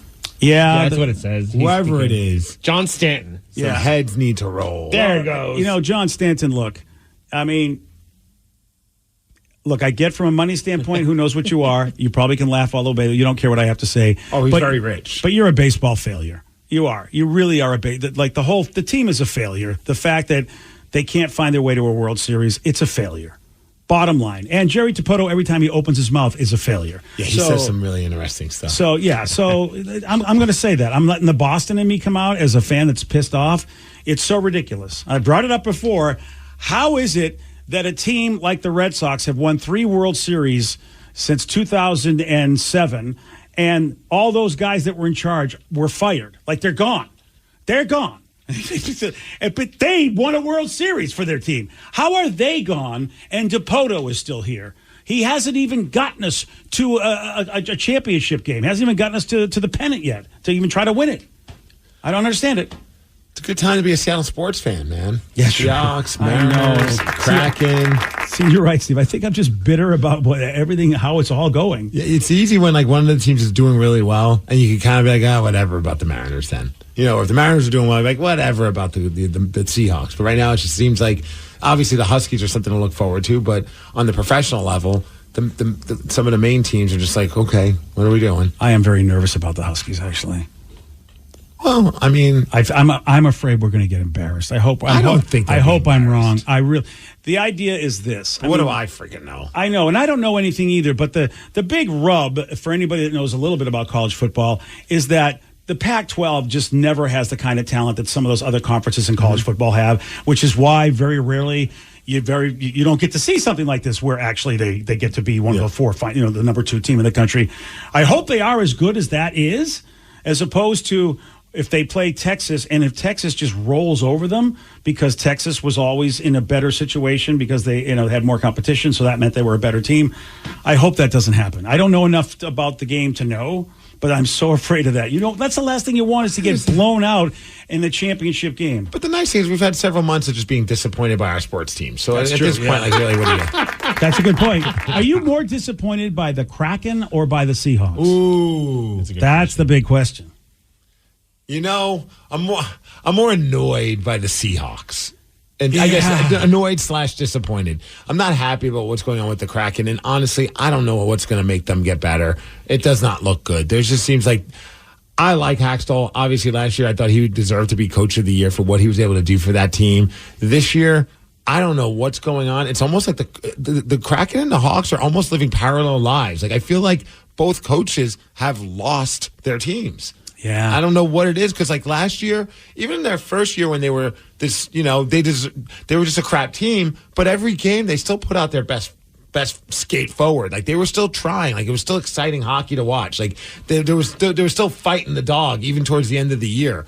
This season, man, I'm watching these games and I'm bored. I'm bored watching these players. They don't look like they have that same intensity. And I don't know if it's just that they lost some players that maybe brought that intensity, but the core guys are there. The Yanni Gourds, the Tanevs, like the guys that seem to be chippy and annoying to other teams are there, but I'm not feeling that same fight like last season. Yeah, that's why the Kraken disappoint me more.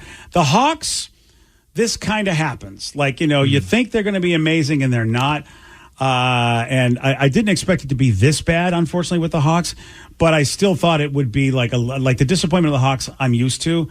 I really can't believe how bad the Kraken are compared to what I expected after last year. But that's the problem. I think last year gave us way too high expectations. Yeah, it did. There was a lot of fluky games that they won. There was a hot goalie that they had that's no longer on the team that really helped them have a great season. I mean, now I know that Grubauer was great in the playoffs, but Martin Jones, without that guy, they would have not been a good team last year. He played phenomenal, and we don't have that this year. But also, the people in front of Grubauer, who insert goalie here this season, have just been red rotten. Yeah. And so it's not even like last year the team was playing well, but the goaltending wasn't there. This year, the entire team is not playing well. The goaltending hasn't been the issue. Yeah. I don't know. But I'm not too disappointed because it's season 3 ever for this is team. kind of what they're supposed to look like. So really. I'm not like, it's not the end of the world. Whereas with the Seahawks, like, think about what was that guy that they made the trade, the defensive guy, Leonard Williams, and everyone's like, and I was excited too. I'm like, this guy's going to fix a lot of the issues. I feel like we've gotten worse since that guy came. I agree. I don't think it's his fault. I agree though, because I forget who the Niners picked up. They picked Chase up something, yeah. Chase Young, or no, maybe I got it. Chase. Oh, yeah, they picked up that guy. Chase guy who's doing really from well the Giants, right? Yeah. The guy from the Giants. Is that no? We got the guy. From we the got Giants. the guy from the Giants. Yeah, and it's all I heard yesterday from the announcers was like just how great this guy is. Chase Young. Yeah, Chase Young's been the man. And, of course, Christian McCaffrey. Of course, they have a running back that's insane. They still have Kittle. And, of course, they just accidentally just get an amazing quarterback that shouldn't be.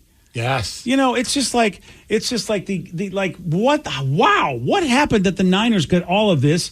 I only can think, or are they really good and smart? And their coach is really good and smart, and their management's good and smart, and that makes me think about Mitch Levy's point that he talked about on Twitter or X and all that. Coaching changes need to happen. Yeah, including maybe it's time to say goodbye to Pete Carroll, like they're saying about Bill Belichick in New England. Isn't that a good thing? And then we like you said, Hackstall also like oy. I know. Oy. Well, happy holidays, Seattle sports fans. We have a big question that has to be. We haven't even talked about the biggest question that has to be answered. What's that? What do Ryan Castle and Santa Claus have in common? That's the big question. And I'm going to tell you at 9:52 on The Rock. BJ and Migs, mornings on The Rock, 99.9 KISW. And now, the Ryan Castle question of the day. What do Ryan Castle and Santa Claus have in common? Big red sack. I told you should really put some ointment on that. Steve is on both of their naughty lists. Okay. Yeah, he is. Steve likes their big red sacks. There it is. Yeah. That's right. Okay, then. That's where I keep all my goodies. And ho-ho-hos just got texted in. There we go. Hey, guys, just because Skynet hasn't completely taken over, Santa is using AI to send messages to kids. Robot elves are producing and sending messages to children, possibly for free, with the help of a company called Handywritten, an automated handwriting solutions company. Listen to us, not your parents. Listen Great. to the robots. So now computers are sending unsolicited messages to children on the internet. Yeah, that can. What could go wrong there? Seems fine. Yeah. Let the robots disappoint your children, not you. Yeah, dude, this is slightly creepy. It's incredibly creepy. I kind of want to try it, though. Of course you do. Getting or receiving that message. Well, the first 6,000 Yes. requests are free, so make sure you get in so you don't have to pay. What are they going to charge somebody for a handwritten note? I don't know. What do you think? I work for the company? I don't. But get in there. People in the first 6,000. You're coming at me for. I'm sorry. You're right. All right, Ryan Castle. He's next. He's got. You know what? He's got a 12-pack, and that's free. BJ and Migs, mornings on The Rock, 99.9 KISW. Today's podcast was brought to you by Travis Gagne, bankruptcy attorney. He's here right now and has agreed to answer more of your questions about bankruptcy. Here's another question from a listener. I have a mountain of credit card bills and consumer debt. Can I still keep my house if I file bankruptcy? Yes, you almost always can keep your home and your house, your car in a bankruptcy. Depending on what type of bankruptcy you file, would depend on whether or not, for example, you can keep your vehicles if you have payments on them still. You can almost always keep your home if you're current on the payments on your home, even in full bankruptcy. In Chapter 13, you can also keep those items. If you're behind on your house, you could catch your house payments up in a Chapter 13, take off a second mortgage in a Chapter 13. So keeping your primary assets like a home and car is almost always possible in bankruptcy. Thanks, Travis. If you have more questions about bankruptcy, you can reach out to Travis anytime at choosetherightchapter.com. That's choosetherightchapter.com. And thanks for listening. Maximize the compensation for your injury claim with Phillips Law Firm. With over 80 years of combined legal experience, they won't allow the insurance companies to dictate what's good enough for you. Whether it's an auto accident or workplace injury, contact Phillips Law Firm today. If they don't win, you don't pay. Want a little more pleasure in your life? Make 2024 your year to experience more pleasure than you thought possible. Lovers has the best adult toys, lingerie, and accessories to explore alone or together. Let our associates guide you on your pleasure journey and save 20% on your purchase with Lovers Afterglow rewards. Just mention Love20 at one of our 18 Western Washington locations. Offer valid with free Lovers Afterglow rewards membership until January 31st. Some exclusions apply. Most of us have clothes that we've loved for years, maybe even decades. But it's harder than ever to find clothes that will stand the test of time. So before you update your closet this summer, take a look at American Giant. From hoodies and t-shirts to denim and more, they've got everything you need to build a wardrobe that you'll be proud of for summers to come. American Giant is made in the USA. That ensures that they can deliver items of exceptional quality. But it also creates jobs across the country. You're not just buying clothes that last. You're helping create a lasting change in the communities where they're made and a connection to the seamsters, cutters, and factory workers who make them. Discover the American Giant difference today. Shop wardrobe essentials that last a lifetime at American-Giant.com and get 20% off your order when you use code LT23 at checkout. That's 20% off at American-Giant.com. Promo code LT23.